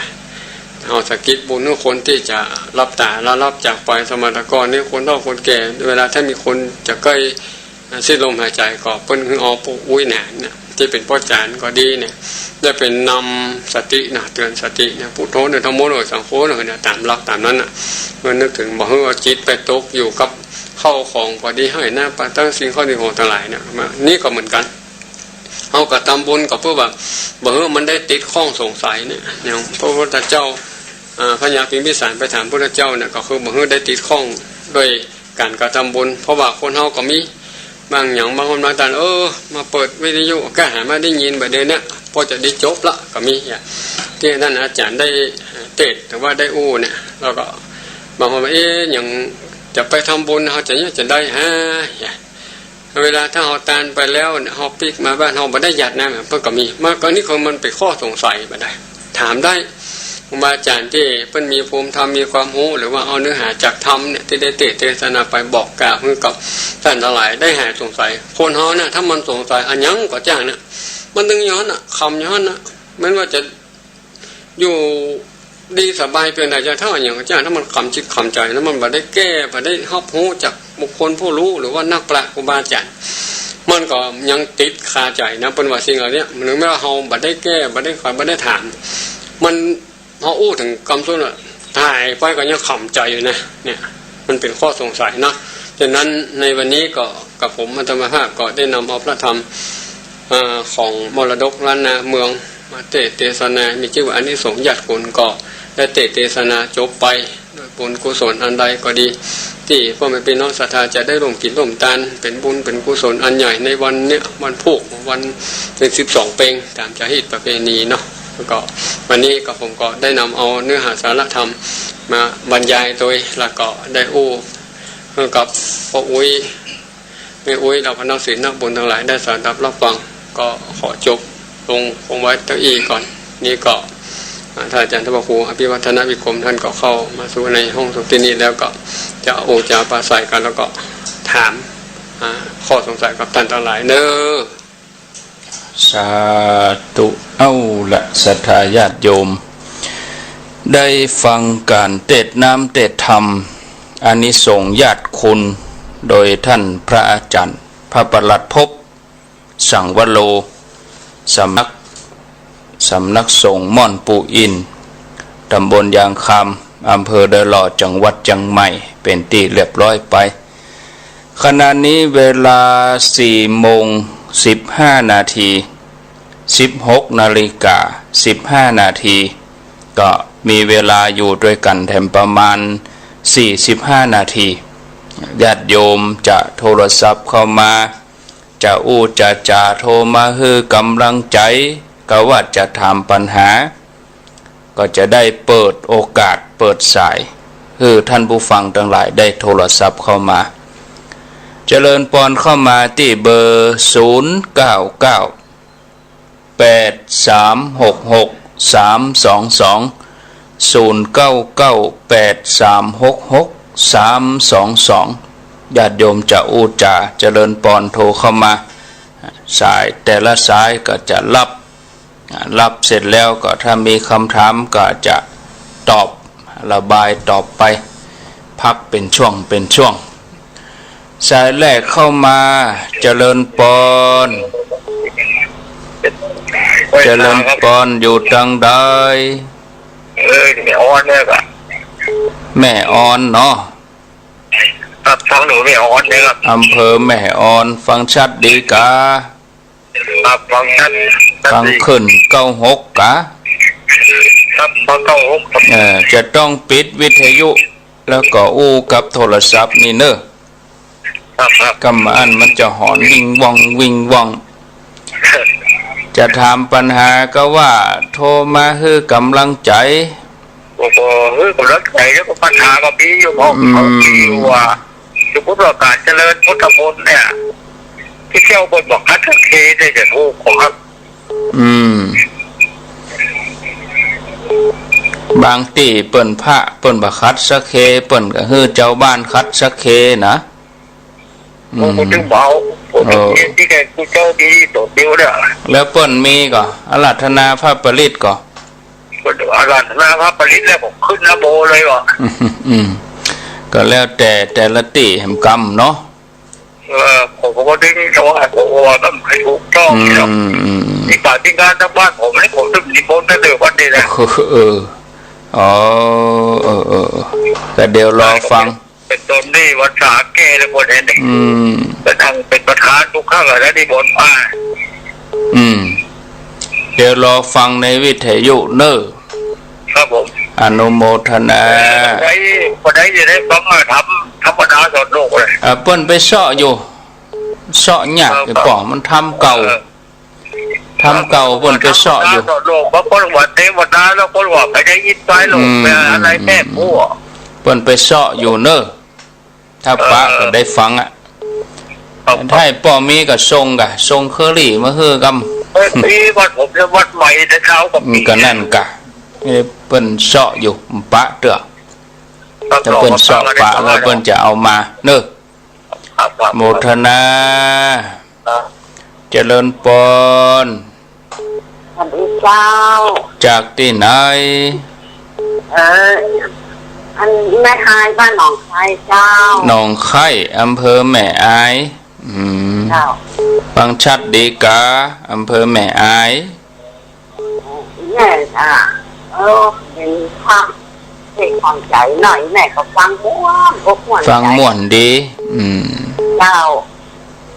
เข้าใจอยู่ก้าทำเมืองนี่เจ้าแม่อายุเท่าใดแม่อายุได้70เนาะเจ้าฟังตั้งแต่เพิ่นเริ่มเทศแล้วก็แล้วมันถูกอะแม่ก็จะไปการทำก็ดีพ่อเขาการทำพ่อแม่ตัวที่พ่อเท่านี่ตัวที่เป็นได้ตามไปเนี่ยแม่คุณแม่จะตามถามเพิ่นเนาะมัน12 ปีเพิ่นจะปล่อยมาเนาะโมทนาโชคดีเจริญพรท่านสาเจ้าเอาแม่ฟ้องแจ่โฮมจำได้จ้ะได้กะกะ อยู่เนอะวันนี้ออกต้มขนมอ๋อเขาต้มไปตัวฟังไปตัว เจ้าดีแล้วก็อนุโมทนาเจ้าฝนตกกันแล้วลูกแดดแช่แล่บ่มีฝนอย่างเดียวกันน่ะอย่างเดียวกันแม่สาเจ้าดีมีสุขเจริญปอนติดแล้วจากดังได้จากเสียกำแพงแล้วปล่อยอยู่บ้องเป้าเด้อบ้านเมืองเป้าแต่มาอยู่ด้วยลูกเต้าฉันกำแพงขอถามว่าจ๋าได้จบใช้ด้วยเอาว่ามาเลยอยู่เป้าประธานเวทไปจะได้รับผลนะอยู่เมืองเป้าแล้วมาตานสันกำแพงญาติจะได้หับก่อยครับก็เดี๋ยวรอฟังเนอะรอฟังเนี่ยเดี๋ยวนี้อันอยู่ได้เป็นแล้วประธานก็ได้ว่าเขาขับแล้วนะเริ่มเดี๋ยวนี้อันมาอยู่สันกำแพงแล้วก็นึกถึงหน้าเขาได้ก่อนนึกถึงหน้าเขาออกกอยปอนึกถึงหน้าเขาออกกอได้ปอได้แม่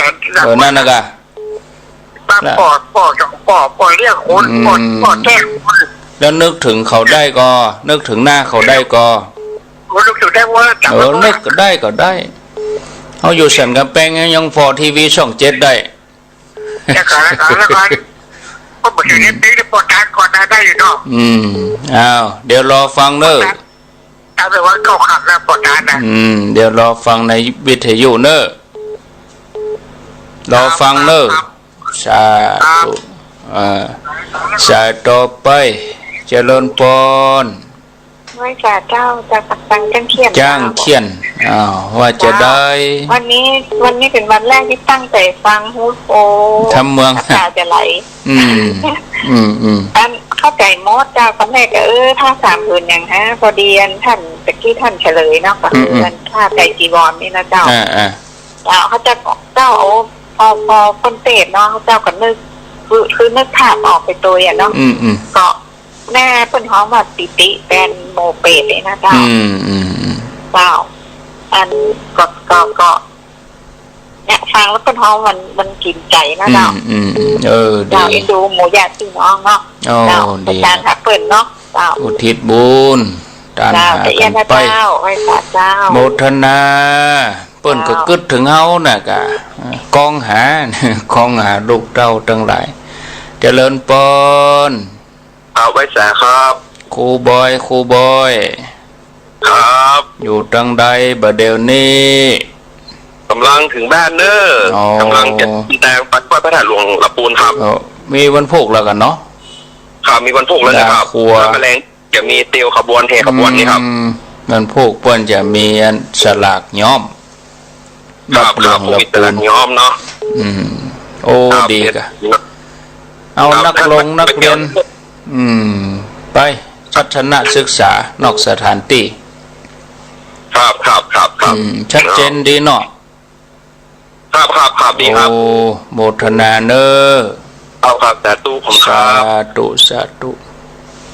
เจริญปอนจากไหน0998366322ก็จะฮับไปสักโหลเดี๋ยวนี้ได้กึ่งโหลฟังแหมกึ่งก็ได้จะพักช่วงแล้วก็จะตอบคำถาม0998366322เจริญปอนพระเจ้าเนี่ยมาคูติดแล้วจากติ่นไหนติดแล้วปาตานทางดุงและต่อปาตานคนเล่นทางดุงปาตานถ้าถามสักหน่อยว่าเขาตามตาลเข้าโป่ข้างอย่างวันพวกนี้เขาตาลวันอื่นมันจะได้ก่อนคำถามคล้ายกันก็เดี๋ยวรอฟังในวิทยุเจ้าเขาไว้เราถ้ามาตาลวันพวกกับตาลได้วันอื่นได้ตานก่อนบ่ได้ตานวันพุกก็บ่ได้เลยวันพุกก็บ่ได้ถ้าบ่ได้ตานวันพุกก็บ่ได้ครับละนั่นจะเดี๋ยวรอฟัง รอฟังเนอสาธุก็เป็นความคำอกคำใจสลังสังกาเจริญปนสายที่8จากไหนมือแล้วแม่ไม่ได้โทรมาหา เงินแล้วอยู่จังใดแม่สิชานน้องอ้อเจ้าลองอ้อก็เมินแต่กะแม่จะถามว่าวันนี้แม่ไปทำบุญการเข้าอย่างเรียบร้อยแล้วก็ดีนะเจ้า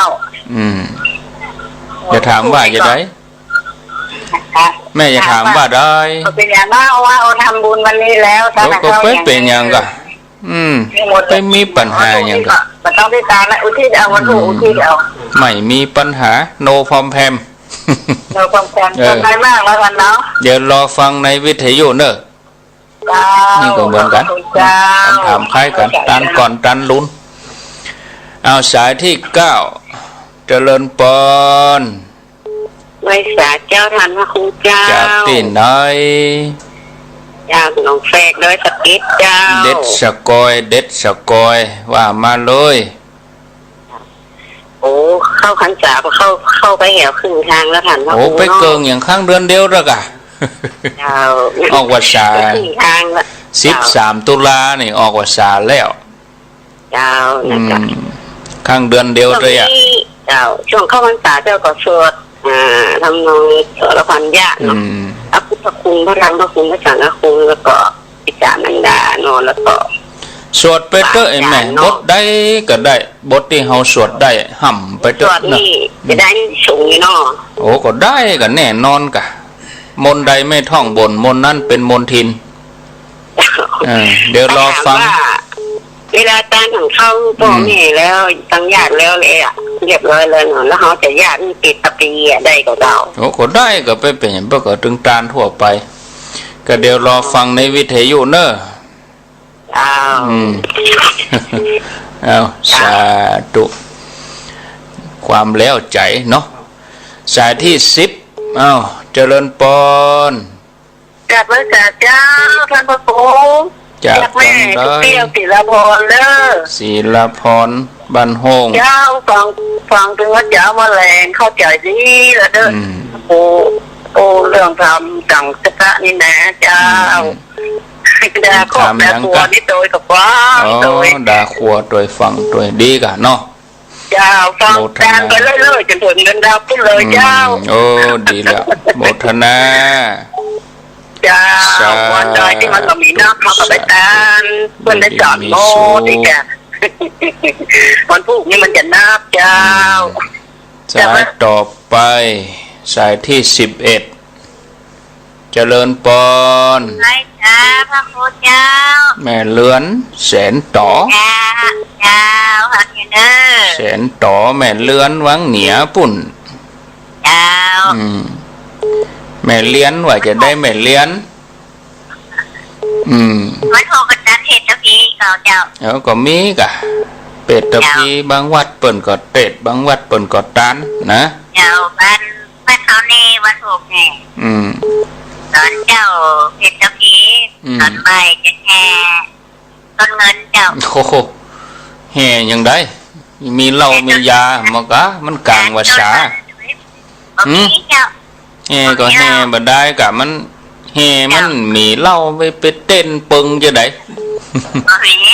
มากินเหล้ากินยานี่มันได้ความนะกลางวาษาโป๊ะซ้ำไปใหญ่กะแห่นี่ปะทบใบลุ่นมันดึมฟังพ่อโมยลุ่นนะโมคนเท่าแก่เลยโอ้ก็ไปได้ไงคนเท่าไปเปิงยังไงคนเท่าไปเต้นเนี่ยยืดเบี้ยอย่าง10มันบอกควรดีทำสาธุกลางวาชาอย่าไปเต้นบึ้งบังเปิ่นรณรงค์กันถึงบ้านถึงเมืองเจริญปนสายที่12ไม่สาเจ้าท่านพระครูเจ้าจากที่ไหนจากเมืองฝางแม่มาพี่เล็กเมืองฝางแม่มาว่าจะได้ให้กำลังใจท่านเจ้าฟังชัดดีเนาะเจ้าฟังชัดดีอยู่ดีมีสุข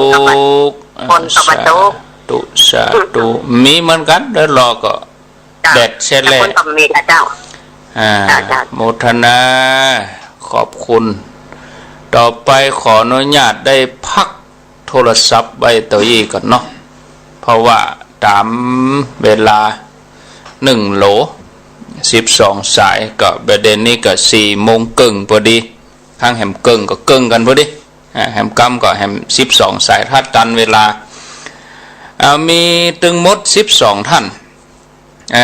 อำเภอแม่ออนคือกำลังใจสายที่2หนองไข่แม่อายฟังม่วนดีอายุ70แล้วสายที่3ก็แม่ฟ้องใจโฮมสายที่4สันกำแพงแต่ว่าเดิมก็พื้นเพเป็นคนเมืองเป้ามาอยู่กับลูกกับหลานที่สันกำแพงมีคำถามเนาะสันกำแพงจังเขียนวันนี้ตั้งใจฟังธรรมเมืองฟังหูเรื่องดีฟังก็เปิดห้องว่าน้อมใจเข้ามาน้อมใจเข้ามาติเนื้อหาในการฟังก็เลยม่วนครูบอยเรียบร้อยไปฟังได้ชัดดีเวลาเลิกโรงเรียนแล้วปฏิบัติงานแล้วก็เลิกโรงเรียนก็ฟังในรถไปตัวตึ้มไหลไปไหนเนี่ยคลื่นเนี่ย96หับฟังไปสุดต่างเป็นเพื่อนเป็นเพื่อนยามเดินทางสายที่7ป่าตานหางดงมีคำถามสายที่8ล่องอ้อแม่สีพันมีคำถามสายที่9หนองแฝกโดยสเก็ตแปลว่าหนองแฝกโดยสเก็ตก็มีครับที่จริงก็เขาก็เกิดถึงสันทรายบ่เนาะสันทรายหนองแฝกอันนี้หนองแฝกโดยสเก็ตศิลพรบ้านห้องสายที่10สายที่11แสนต่อวังเหนือสายที่12เมืองฝางแม่เมาบ้านแม่เมามีคำถามจากปออกอุบาสกอันนี้ก็คงจะเป็นผู้มีอาวุโสพอสมควรนะฟังเสียงนี่นะก็ว่าเวลาเขานิมนต์พระไปเจริญพระพุทธมนต์ที่บ้านเนี่ยไปจะได้เปิ้นประคัดสักเคมีความจำเป็นก็ว่าจะต้องคัดสักเคถูกกับนิมนต์ครับผมการคัดสักเคนี่มีบางที่นี่อย่างต้องเอาไปก่อนครับทุกเจ้าแล้วผมไปบ้านบางที่ไปเกาะเป็นพ่อจานเพื่อนก็มีอย่างถ้าไปภาคกลางนี่เป็นเอาพ่อจานมันครับพ่อจานครับสักเคเนี่ยเป็นสักเคครับทางฮอนี่ก็ตามความสะดวกที่2ที่3นะครับแต่ถ้าว่าไม่ได้คัดหรอถ้าไม่ได้คัดเปิ้นก็ว่าถ้าเหมือนเขาจะเจิญเทวดาเนาะถ้าเปิ้นไม่ได้ขึ้นเปิ้นกับทุกขปตานี่ประสงค์เทวดาถ้าเขาไม่ได้ขึ้นสักเคเนี่ยก็เขาก็มาลงทุกขปตาละครับอันนี้เขาก็ว่าบ่ได้ว่าจะถูกหรือว่าจะผิดก็แล้วแต่ความสะดวกครับบางทีโยมก็อาจจะเนี่ยบ่ได้คัดสักเคก็คัดใจโยมน่ะตามการตามเวลาเนาะอย่างพ่อจานเปิ้นเวนตานั้นถ้ามันยาวหน่อยเวลานักก็เอาครับเต็มสูตรเลยถ้าเวลานี่ก็ตัดไปครับก็ขึ้นอยู่สภาพครับแต่เวลาพระเฮาก็อย่างว่านะก็เอาใจโยมเห็นหน่อยก็บ่ใจเมินเท่าใดครับคัดสักเคมันก็บ่ใจอย่างเมินดูมันจะโยมครบสูตรเหียต้องผมมีเหมือนบ่มีมันประกอบก็ลังเลอยู่หั่นล่ะศรัทธาก็บ่ม่วนอยู่หั่นต่างกันครับก็เฮาก็บ่ฮู้ใจเปิ้นว่าเนี่ยหยังเปิ้นถึงคัดเฮาจะไปว่าบ่ถูกก็บ่เดียวก็บ่ได้เหมาะเปิ้นก็ตามแนวเนาะแนวแต่ละที่กันเปิ้นก็อาจจะถูกของเปิ้นน่ะครับถูกเปิ้นว่าฉันจะว่าอย่างเงี้ยบ่มีสักเคละครับมาถึงพวกก็น้ำโมก็ใส่เลยว่าไปเลยมันก็ทุกเปิ้นทุกเฮาเนาะแล้วก็เล่มถูกใจโยมครับลมสงสัยก็เอาเนี่ยใดเฮาจะไล่หากันคนเก่งเนี่ยใดโยมก็ต้องบอกเขาเพิ่นกะโอ้พระคุณเจ้านิมนต์ขึ้นสักเคตเนอก็บอกให้กำกาบางทีเพิ่นก็ลืมครับแม่นนะครับพูดถึงว่าถ้าทำเนียมตัวเจ้าเฮานี่มันบ่ควรจะลืมเหมือนกันนะถ้าพูดจานวิปฏิเพิ่นก็ตึงยื่นตลปัดพัดเฮือตนที่2ที่3มันตึงโหกันหรอกอันนี้ก็แสดงเฮาก็บ่ฮู้กับเพิ่นนี่เนาะบางทีก็ไปก้องไปจังศีลแห้ได้4ข้อก็มีนั่นยังลืมไปยังลืมไปนะครับจังลืมก็มีลูกพ้องมีพลาดพ้องเนาะ อ้าวก็เป็นหยัง บ่เป็นหยัง บอกมันก็ผ่านไปแล้วเนาะ ครับ แต่เดี๋ยวเขาก็ตั้งให้ใหม่ถ้าเขาได้นิมนต์เพิ่นให้ใหม่เขาก็บอกเพิ่น บ่ใช่ว่าทุกเจ้าจะไปเตือนสติโยม ครับ โยมก็ต้องเตือนสติทุกเจ้านั่นน่ะ นิ มัน ม ก็ นต์เลย ผู้ทุชนอยู่เนาะ นิมนต์ขึ้นสักเหตุกรรม ครับ บางทีเรื่องเหล่านี้มันเล็กๆน้อย ครับ ๆแต่ก็ทำให้เป็นเรื่องใหญ่ได้ เนี่ยมัน ตั้งนี้ไปผมมาเอาละ มัน ตรงนี้ เออ แข่งกันเรื่องใหญ่นะครับ ตั้งนี้ไป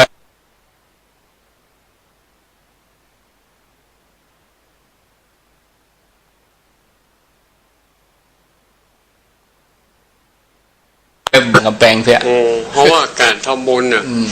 เพิ่นว่าจ่ายเนาะ ครับ ที่คือจ่ายเนี่ยสำคัญที่สุด อย่างถ้าการทำบุญก็มกจ่ายเขานึกคือเตืองแหนะอย่างเจ้าว่าอย่างที่อาจารย์ถามนั่นแหละว่า ครับ ถ้าเขารับตาหันเพิ่นก็ อ่า นี่ นึก เพราะว่าอยู่ที่ ถึงห ไหน น้าเพิ่น นะ อืม อย่างว่าถ้าว่าสั่งกับเพลงกับที่ไหนก็ เป้ามันเป้า อย่างเพิ่นขึ้นไปอยู่บนสวรรค์มาเลยอ่ะ อืม เขาจ่ายนึกถึงแน่เพิ่นเพิ่น ครั ขา บ ลงมาเอาอันนี้ส่งเนี่ย อืม เพราะบุญสำเร็จขึ้นด้วยใจเนาะ ครับ เนี่ยอยู่ที่ไหนก็ได้ครับ นี่อย่างสมมติว่าญาติเฮาเนาะ ครับ ที่ไปทำงานต่างประเทศแต่ก่อนเขาโหมไปเมืองนอกอย่าง นั่นก็ ไปญี่ปุ่นไปซาอุอย่าง อืม ทีนี้ถ้าเขาไปตายพุ่นหรือขึ้นเครื่องบินไปตานพุ่นแหละ นั่นน่ะกันผมไปป้อนป้อนอยู่ได้นะ ยุ่งแหละ ครับ อย่าปั่นปอนเป็นภาษา เค ญี่ ยมี ปุ่น เหมือนกันเต้นแถวตั้งตำบลยาคามที่มันไปเสีย ครับ ชีวิตต่างประเทศเนาะ อืม แล้วก็ถ้าเพิ่นถามว่าถ้าตายต่างประเทศมันจะไปอย่างไรมันจะถึงคือถ้าเพิ่นนึกถึงบุญกุศลเนาะ ครั นึ บ กถึงหน้าตาว่าเคยกินเคยทานมักอะไรอย่างนี้เนี่ย อืม เขาก็ทำไปตามนั้น ครับ เรานึกถึงแล้วมันถึงครับ อืม เหมือนเราปฏิบัตินั่นน่ะ อืม ใจมันถ้าใจมันแป๊บเดียวมันโวยเนาะ ครับ ลูดโวยพูดโทรหนึ่งหายไปหน่อยบอก ครับ มีตุ่งก็มีสวนบ่ แวดไปหั่นตัวนี้เอ้าก็ ครับ เมื่อสบายใจ สบายใจเนาะ การที่ไหนก็ได้ ครับ เกิดว่าเฮาอยู่ลูกหลานเฮาทำงานกรุงเทพ ครับ โอนสตางค์ให้เฮาอ่ะ เนี่ย ยังโอนได้อะ นั่น นะ เนาะ ใจช่ำยิ่งกว่านี้ โอ้โห เอาว่าเจตนาเฮาเนี่ย ล้านเต่าเนาะ โอ้แน่นอน ขนาดอะ อุทิศบุญนี่นะครับ อันนี้ก็คำถามเรานี่ก็เอารวมๆกันเนาะ ครับ ปาจานหางดงร่องอ้อแล้วก็รวมไปจนถึงเนี่ยหนองแฝกนี่ตัวคำถามคล้ายๆกันก็เลยเอามารวมกันว่าคนมาตักว่าตานก่อนจะบ่ได้ต้องตานวันพุก อืม ถ้าเลยวันพุกก็จะบ่ได้หะมะ โอ้ อันนี้ได้ ตามใจ ตามก่อน ถ้า ตามหลัง ถ้าพร้อมเนาะ เออ เวลาเมื่อพร้อม ครับ ถ้าตานแล้วบอกพร้อมมันอันนั้นคือมันขาดใจแล้ว เออ ตานวันพุกก็ได้ ครับ ตานเก้าค่ำ8ค่ำก่อนหน้านั้นได้ปะ สุดปีนี่ก็ได้ครับ แต่เราทำเพื่อแสดงถึงมันเป็นกุศโลบายของ ครับ ครูบาอาจารย์เนาะ ช่วงเดือนนี้ เพื่อเรามากินมาจานเพื่อเราเลิกถึงแสดงถึงความสามัคคีกันนะครับ ในวัดในว่าเขาจะทำนุบำรุงอย่างห้อง ครั ฉั บ นอย่างได้จะเหมือนว่ามาปรึกษาหารือกันนั่นแหละครับคือเอาประเพณีการทำบุญเนี่ย ครับ ที่เป็นลักที่เขาได้สืบทอดกันมา อืม ตั้งแต่ปู่ย่าตายายเนี่ย ครับ มันเป็นวิธีการอย่างหนึ่ง เอาเป็นว่าช่วงเดือนหนึ่ง ครับช่ว ตั้งแต่เดือน12ออกค่ำ ครับ จนถึงเดือน12ดับ ครับช่วงนั้นนะ เนาะ ครับ บางคนเปิดร้านกุศิล อืม ออก8ค่ำกว่าร้าน โอ้จำดีกะ ไง นั่นตึก แฮม8ค่ำกว่าร้านก็เดือน12นี่ก็จะมี4ศีลน่ะ ครับนึกจะได้ถ้าจะถูกอ๋ออัน ที่จริงงูถึงตานกับตานถึงวันก็ถึงได้ ครับ แต่เฮาก็เอา ถ้าเขา ช่วงนี้ ครับ ช่วงนี้ดวงเดือน12นี่มันเป็นเดือนเป็นวันเป็นเข้มข้นหน่อย ครับ แต่บางท่านก็ว่าตานก่อนจะบ่ได้มันบ่เกี่ยวกันนะ เดียวครับ ครับ เดียวกัน ไปสนใจกับกรรมที่เขามาตัก นะ อืม โอ้เปิ้นบอกเปิดถึงออกมาเตือนเขาไปตามนี่มันจะ บ่ ได้ ได้ แบบ หม ไม่ ด ได้ เวลาอ่ะ นี่ ตีตัวให้ไหมล่ะ อันนี้คือเขากำหนดเองครับ อย่างรอบนี้อย่างเขาขึ้นรถทัวร์ไปกรุงเทพอ่ะ ครับ เที่ยวนี้เขาตกไปก็ซื้อตั๋วใหม่ นะนี่สำรองเนาะ เป็นรอบเป็นรอบไป เป็นรอบเป็นรอบ มันเป็นเที่ยวก็ ครับครับ เนาะ ครับ อ้าวศรัทธาญาติโยมก็เฮือสบายใจจะต้านก่อนต้านหลัง เวลาได้ก็ได้ครับเนาะ มีปัญหา ต้านหลังครับ อันนี้เขาสำคัญว่าเอาอย่างวันพุกเขาก็จะจูเอาวันพุกวันเดียวศรัทธาอันนี้เขาก็ต้องคิดถึงความเป็นจริง ครับ แล้ววันพุกนี่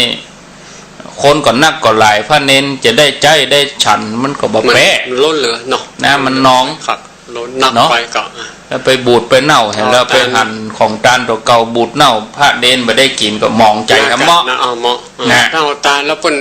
กินนักละเพิ่นมากินของเฮาเนี่ยจะขามใจให้หมด ทำใจให้เหมาะ เอาทำถึงวันถึงวัน ทยอยตานไป ครับทยอยตานไป ครับผม โยงโบะเดียว น้ำนองเนาะ นั่นไง ถ้าเน้นก็เป็นหลาย มันได้ก็เป็นลำมันเจ้าโอ้ ครับก็กล้าปอนป้อนก็ไปอิ่มแล้ว นั่นกันมันอิ่มบุญหรอกเนาะ แม่เจ้า ก็อิ่มนะครับ ครับ พอศรัทธาก็อิ่มบุญ ครับ พอหน้าตาญาติโยมก็จื่นก็อิ่มใจ กู้หลังคาก็โอ้ พอไปได้ก็กล้าจิ้มกินบ่ได้อิ่มล่ะ นั่น ท่านจิ้มห่อหน่อยจิ้มหน่อยนะครับ กล้าจิ้มนะร้อยหลังคา ฝีมืออันนี้ก็ลำนะเขาวันละ ครับ ครับ ทยอยตานไปได้มันเป็นอย่างเน้อ เรื่อยๆ มีปัญหาบอกว่าลุ้นว่าก่อนวันอื่นก็ได้ ครับ นะถ้าหลังจากวันพุธก็เริ่มเป็นอย่างเพราะสิ้นสุดว่าน่ะเดือนดับปุ่น ครับ12 ดับ เสาร์แปด ถ้าเอาแบบ ครับ พร้อมแต่เนี่ย 28 กันยา ครับ เนาะทยอยไปเห็นนี่เอาแหมหมายว่าถ้าว่าไปวัดได้เหรอเปิดมากุมเข้ากับวกตานท่านเนาะได้ ที่ บ่ ฐานได้ครับ ก็เหมือนที่นี่ก็มันคนเจ้าเศรษฐีเนาะ ครับ เอาเข้าไปส่งให้ตัวว่าเรื่องวันได้เป็นปีอ่ะ ใช้บัตร ใช่บ้านได้กินข้อยครับนะอย่างนี้เห ครั มือนกัน ครับ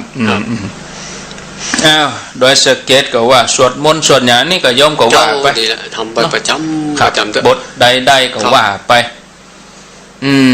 แล้วเขาจะอุทิศนอกจากญาติของเฮาแล้วสรรพสัตว์ทั้งหลายหมู่เปรตอสุรกายอย่างมื้อนี้ก็แล้วแต่เขาจะน้อมจิต ได้ ไป หมดแผ่เมตตาไปไป แล้วจะยัดบ่ได้ยัดวัดกับยัดบ้านก็ได้นั่นยัดอย่างนี้เนี่ยฐานพระเมตธรณีอยู่ คนญาติวัดคุณบัดตัน บัดตัน จริงมาญาติบ้าน มันยัดบ้านก็ได้ มันเป็นหยัง ครับ บางทีก็ถามเห็นมั้ยญาตินอกบ้านในบ้านเอี่ยมมั้ย ตันลก นะ ที่จริงโยมฮู้นะผมว่า ครับ โยมเคยถามเพื่อความแล้วใจแค่ได้รับฟังจากปาก มาทั้งนอกเนาะครับ ที่จริงกับโยมฮู้นะ รับรองหาที่รับรอง หากาปั๊มเห็นหน่อย สำเนาถูกต้องกันนะ โยมฮู้แต่ว่าโยมก็ใครสบายใจ ครับครับครับ ก็แผ่ไป ครับ อย่างเขาแผ่เมตตานะกะ ครับ สัพเพสัตตาอันว่าสัตว์ทั้งหลายนะ จะเป็นเบื้องทุกข์ก็ สัตว์ทั้งหลายก็ถึงที่มีชีวิตแล้วก็มีชีวิต ครับ เนาะ ครับ แผ่เมตตาอย่างอีตังเขาแผ่ไปเนาะ ครับ เปตานัง อย่างเอาได้หมด ญาติกาญาติกาอย่างแผ่ไปหมดเลย ได้หมดอะครับ หมดอะเนาะภพภูมิต่างๆ ครับ มีบางบทที่เปิ้นแผ่เมตตาเปิ้นแผ่ไปเป็นทิศก็มี ครับแผ่เมตตา ปุรัตติมายะอ ครั ย่า บครับ ทิศสายะอย่างเนาะ ครับ เอาแผ่เมตตาใหญ่ก็ได้เหรอ ครับเมตตาใหญ่ ครับเอาแผ่ หลา ไป ยอย่างเอาตัวนี้ ตา ว่าม เอา คุมเลย ครับตามความพร้อมมีสตินะ ครับอบายภูมิสี่อ่ะมนุษย์1สวรรค์6อ่ะพรหม20อ่ะก็แผ่ไปหรอก เป็นจันทร์เป็นนี่แบบ เป็นจันทร์ก็แผ่ไปหรอกเนาะ ครับผม แล้วแต่วิธีเนาะอ้าวเจนต่อวันพูกอย่าตานทำเป็ดตะพีเอาก็แล้วแต่วิธีแต่ละถิ่น ครับครับ บางตีก็เอาสมมติว่าเอาบ้านเฮามี100หลังคา ครับ 20หลังคานี่ตานเป็ดตะพี ก็เต็ดผูกเดียว ครับ แหม20หลังคานั่นมหาโมรนิปานสูตรก็เต็ดผูกเดียวใจว่าเอาเป็ดตะพีมากำผูกตายแหละทุกเจ้า สมมติว่าถ้าบอกเจ้าปีกก้อยพอนแหงก้อยเนาะ โอ้ปั่นว่า นั่น เนาะ แหละกันเนาะ เนี่ยวันอย่างเอา บางที่ก็เต็ดผูกเดียว ครับ บางตีก็เอามาเลี้ยงกันเนี้ย ครับ 4-5 ตนเต็ดอันนั้นเต็ดเรื่องหนึ่งอันนั้นเขาฟังหมูเรื่องนะ นั่นน่ะ แต่มันเหมือนโยงโยกคือเพื่อความสบายใจของโยม ครับ ขอเต็ดให้กรรมถามว่าโยมฟังหูเรื่องก็ตีผ้าเป็นเต็ดอ่ะก็มัน5 ตน 6 ตนก็ศูนย์นั่นน่ะก็มันเขาอู้กันเนี่ยมันหู ฟัง เรื่อง ได้ซับเนาะ โอ้หูเรื่องอ่ะ จะเป็นยุ่งใหญ่อย่าไปเป็นใหญ่เลยเนาะ อันนั้นอ่ะตนนั้นจบตนนั้นบ่จบว่ายุ่งหยาบบ่ได้ ครับ แต่โยมก็เพื่อความแล้วใจเต็ดให้กรรมคือเปิดได้อ่าน มัน ถ้าอ่านแล้วก็เหมือนว่าได้อะอยาก เต็มใจแล้ว เต็มใจอะอยาก แล้ว ทุกเจ้าเขาก็ยังได้ก็ไล่หา ครับครับไหล เอาใจโยม ครับ เนาะแต่คำใจการทำแล้วเพื่อนบ่ได้อ่านเท่านั้น นี่ อ่ะ นี่ อ่ะ นี่ ได้อ่านก็เอาละลามละ แล้วไป พ่อแม่เฮาได้ฮับละ ถามตะเอิญ ไปถาม ทำเปิ้นประเทศ เพิ่นบ่เตดคือพ่อแม่บ่ได้ฮับสักกรรมเอาม่วนหำมะ โหสกัดละมะ ที่เงินเปิ้นยังเทศเฮ้ยเทศเอ้ย ได้ตานให้ผู้ของมากะ เอามามะ เสียงมาเลย ครับ อ้าวก็ตาน9 ใบปลายใบ เนาะอันนี้ส่งเปิ้นอันนี้ส่งครับ ครับ ครับ ถ้าถามว่าจะอู้ถึง ฮู้เรื่องราวเนื้อหาสาระในธรรมก็บ่เหมือนที่เราฟังวิทยุ นี่ครับ อย่างเวลาญาติโยมเปิดวิทยุนี่ก็เป็นผูกเป็นผูก ฟังไปตัวหนู ฟังไปอีกครับเอาหมดแล้วครับคำถามแล้วก็มีห้อยใต้มาหน่อยว่าแม่ที่ว่าอยู่วังเหนือว่าจะแห่นี่ก็เลยแนะนำว่ากลางวาสานี่บ่ควรจะแห่ยอดจะนักอย่างได้ก็จังเด้อมันกลางวาสามันบัดเดียวมันจะไปโอ้ระเบิดทึ่นท่านระเบิดเถิดทึงแล้ววัดวาบ่เดียวเพิ่นมีห้ามครับในเขตวัดห้ามสุรายาเมา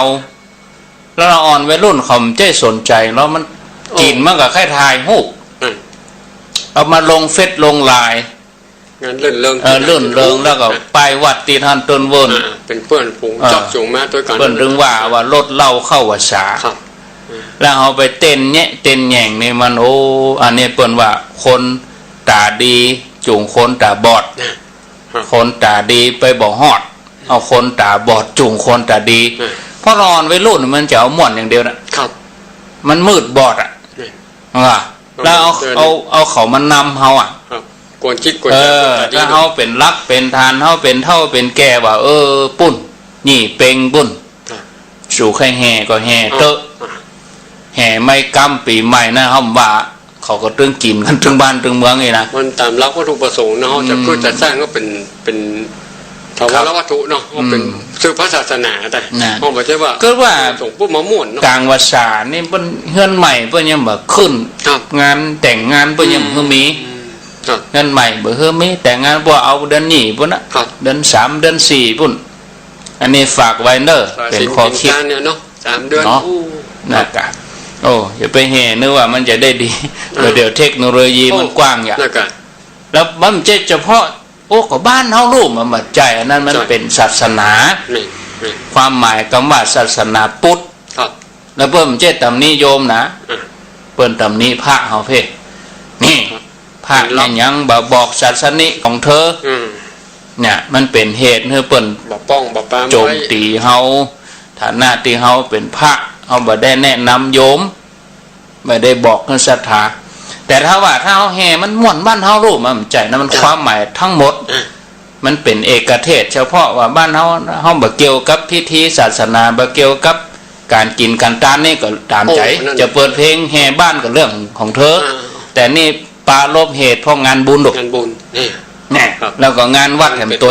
วัดแถมมันก็จะทำให้เป็นช่องทางให้เปิ้นว่าให้เฮาได้มันดังพ้อยเนาะดังพ้อยมันจะหม่นหมองไปอีนะเนาะฝากไว้เนาะศรัทธาญาติโยมไม่ใช่เฉพาะไอ้แม่นี่เรารวมหมดรวมทั้งหมดอันนี้เขาคิดดีช่วยกันเนาะนะพอไปไกลๆแล้วพ่อมันกินมันไข้อวดดูโอ้แม่นะวันนี้เชียงเจ้าบ้านเข้าหาการเขาถึงอู้เรื่องนี้เชียงไปขี้กองแต่คืนเมาไปคือคืนเมาผมหูเรื่องอ่ะอยากจะเลี้ยงมีเจ้าแบบนี้มันจะอู้กันนะยะแต่ไม่ได้คิดถึงภาพรวมคำว่าศาสนาความดีงามเนาะครับความดีงามไปได้ซื้อคอนโวยอ่ะนี่แม่นะครับถ้าเขามันใครอวดนะเขาถ่ายหูไปลงเฟซลงไลน์กับเปิ้มไม่ใช่ว่าดีหือน่ะมันที่ดีๆเนี่ยบ่ได้ถ่ายที่บ่ดีบ่ที่โลกมันจำมันน่ะเอาเลยน่ะเอ้าครับสายต่อไปสายที่12สายที่13ก็คงจะได้ประเด็นนี้4:48เนาะคงจะได้ทำสักประมาณ 4-5 สาย0998366322เอามีเข้ามาจะอู้จะถามปัญหาก็ว่าจะเสนอแน่จะได้ก็ว่ามีความคิดความหันจะได้ก็ขอเจริญปอน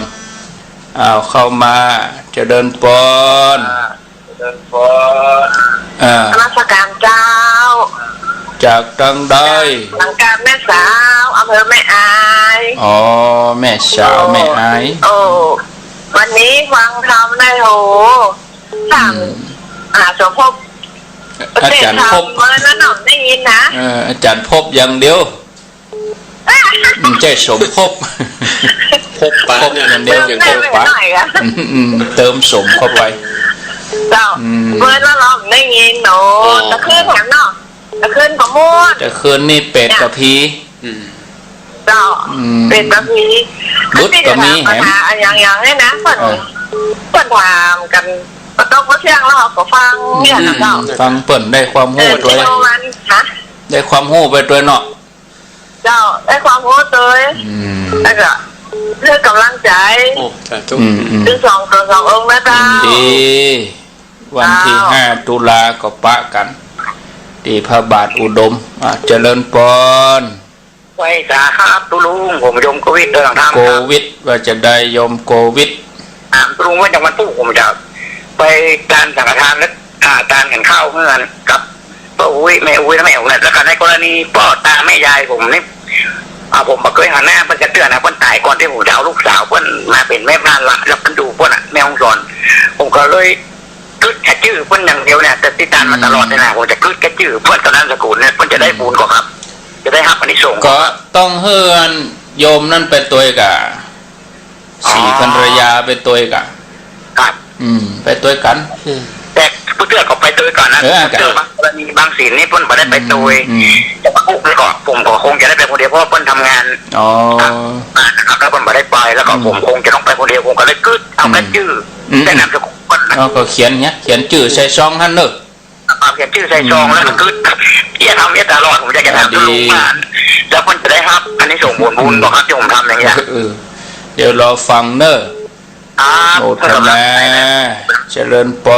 รใส่ที่15ไม่สาครับยมเป็นบ้านใหม่หนองหอยเนอะมาจะได้แค่ถามว่าผมจะวันพรุ่งนี้การขังเข้าผมจะการที่แม่จะแต่แล้วก็แม่บุญธรรมแล้วก็พอเกิดไม่เกิดมันมีนิสมันแต่งไว้นิสัยมันจะรวมกันหมดมันจะได้ก็ครับเอาว่าอย่างได้เอา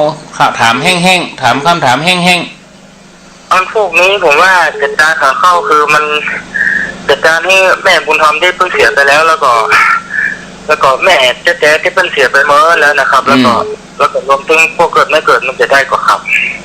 จะเป็นอย่างก็ครับจะต้านอย่างไรต้านขันเดียวก็ว่าต้านคนละขันแต่งเป็นขันเดียวกันหมดแล้วครับมันจะได้ก็ครับแต่งเป็นขันเดียวกันอีเนาะครับโมทนาจากครูสายต่อไปเจริญพรไม่ตาเจ้าจากดังได้จากดันสันตายเจ้าเจิญเลยสายสุดท้ายแล้วกันถามวันนั้นนะเรื่องการตานเนี่ยวันนั้นเจ้าก็ไปการเจ้าก็ว่าเพราะว่าฟังตู้เจ้าที่ปากเจริญเพิ่นมาตลอดเลยเจ้าแล้วก็เจ้าบอกว่าเนาะท่านพ่อครูก็กระบอกนี้บอกว่าตานก่อนก็ได้ตานหลังก็ได้ถึงปุ๊บถึงวันที่28ปุ๊บก็ถึงได้นี่เนาะแต่เขาบอกว่าแล้วก็คนตับการนะเขาว่าเจ้าเนาะเอามันว่ามันเป็นผ้าไอ้ลูกเป็นจุยลูกเอามันไหวเขาบอกว่าบางคนก็ว่าความแบบตามันผูกนี่นะเปิดนั้นหนักถึงใจอย่างมาวันนั้นมันผูกหมดอีเนาะจึงมาได้ขินแล้วเอาไปตามหลังจึงได้ขินตาก่อนกับได้ขินนะเจ้าเหมือนยังว่าเจ้าฟังงานเจ้าปัญหาผู้อาจารย์ก็มาถูกค้างเลยเนาะโอ้เป็นปีเลยอ่ะที่ฟังอันนี้เนาะจะบอกว่าก็เอาตามใจมันอีหรอมันเป็นผ้าอีหรอก็แล้วแต่เปิ้นนะเจ้าตานอยู่ป่อเจ้าต้านเนี่ยเจ้าถ้าเฮือสบายใจก็ต้านเหี้ยมันก็แล้วแต่อันนี้นะนั่นเนาะเจ้าก็ว่าเจ้าป่าตานเจริญต้องบอกว่าตานถึงที่28ปนอีเนาะมันก็ตื้อตามได้อีเนาะเพิ่นบอกว่าก็เอามาหวานมาเป็นผ้าไอ้ลูกเจ้าลูกของการกันนะเจ้าก็ใครโยมของไปถามเขาลูกโยมตานกดตานไปเลยมาถ้าถามเขาแล้วพระเจ้ากันเลยว่าวันหูเจ้ากับตานกันเนาะเขาบอกว่าบ่ได้แต่วันหูเจ้ากับตานคือปอเจ้าอยู่เจ้ากับทำมาเดียวนี้แต่ว่าวันหูจะต้มไก่เนี่ยอยากกับซื้อไก่จะมาแยกไว้เรียบร้อยตานสาธุแล้วของเจ้าอยากถามว่าอย่างเจ้าใส่ผ้าเนี่ย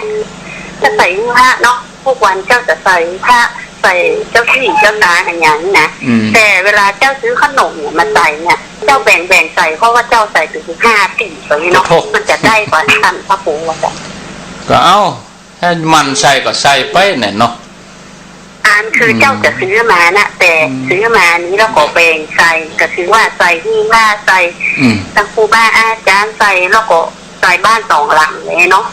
แต่จะตีบ้านนี่จะมี2 ตีอย่างบ้านหลังเดี๋ยวรอฟังในวิทยุเนอะรอฟังในวิทยุโมทนาทางแหม4 นาทีบัดดันละกะเนาะเอารวบลัดเวลารวดตอบทางแหม5 นาทีมีเข้ามาอยู่4 สายแม่อายโยมโควิดแล้วก็สันติสุขแล้วก็สันทรายมีคำถามท่านเข้าเอารวมกันได้ก็ครับเป็นคนเอารวมกันได้ก็ครับได้ครับขันเดียวเอาขันเดียวก็ได้รวมกันมันอยู่ที่สัจจะอธิษฐานเนาะครับเพราะว่ามันแต่ถ้าจะไปแบ่งเป็นปุ้นเป็นส่วนบางทีบางเสียงมันยังมีปัจจัยบอกพร้อมอธิษฐานแผ่พญาบุญถ้าชื่อครบอะครับถ้าชื่อครบอธิษฐานรับแต่นึกถึงเขาหันมดนี่นะนี่คือมันเป็นการแสดงถึงการทำด้วยจิตด้วยใจเนาะทำห้ามไปแล้วใจเลิกคนเดียวตุ๊ไปได้ห้ามชื่อเอาละชื่อมาเตือนนี่เราอ่อนไม่รุ่นเขียนเนี่ยน้ำครูครับโทษไม่เป็นเจ้าแล้วชื่อเล่นเนี่ยเป็นมาอ่านมันถูกเนาะมาเตือนนี่เขาว่าเขาทวนก็มีขอผู้ทนเนี่ยก็เอาโยมว่าจะแยกตานก็ได้จะรวมก็ได้เนาะถ้าเอาไปถามถ้าเอาไปตอบว่าเมื่อแยกตานเนอก็เดี๋ยวจะไปแย่งกันทำไมแล้วที่เขารวมตานล้อมได้เหมาะอย่างถ้าเอาไปบอกว่ารวมตานได้เนอแล้วที่แยกบ่ได้เหมาะก็แย่งเหมาะเอาสะดวกว่าได้ก็ได้เอาสะดวกว่าเนาะครับอ้าวต่อไปอันนี้ของโยมโควิดอันนี้เขาไม่ได้หันหน้าหันตาเปิ้นแต่ว่าเขาเขียนชื่อเปิ้นแต่เปิ้นก็อยู่ไก่นั่นนะเหมือนคำน้องเดียวกันนะเหมือนกันเหมือนคำอ่านตั้งเป้ากับจำตั้งแป้งเนี่ยเหมือนเราไปธนาคารนะครับมีก็หมายเลขมันชื่อมันอย่าไม่ไปหอยหรอกนะมันได้อย่างนี้เหมือนกันการทำบุญเหมือนกันถ้าเรามีชื่อมีอย่างบอกถ้ามันถูกต้องตามนั้นมันก็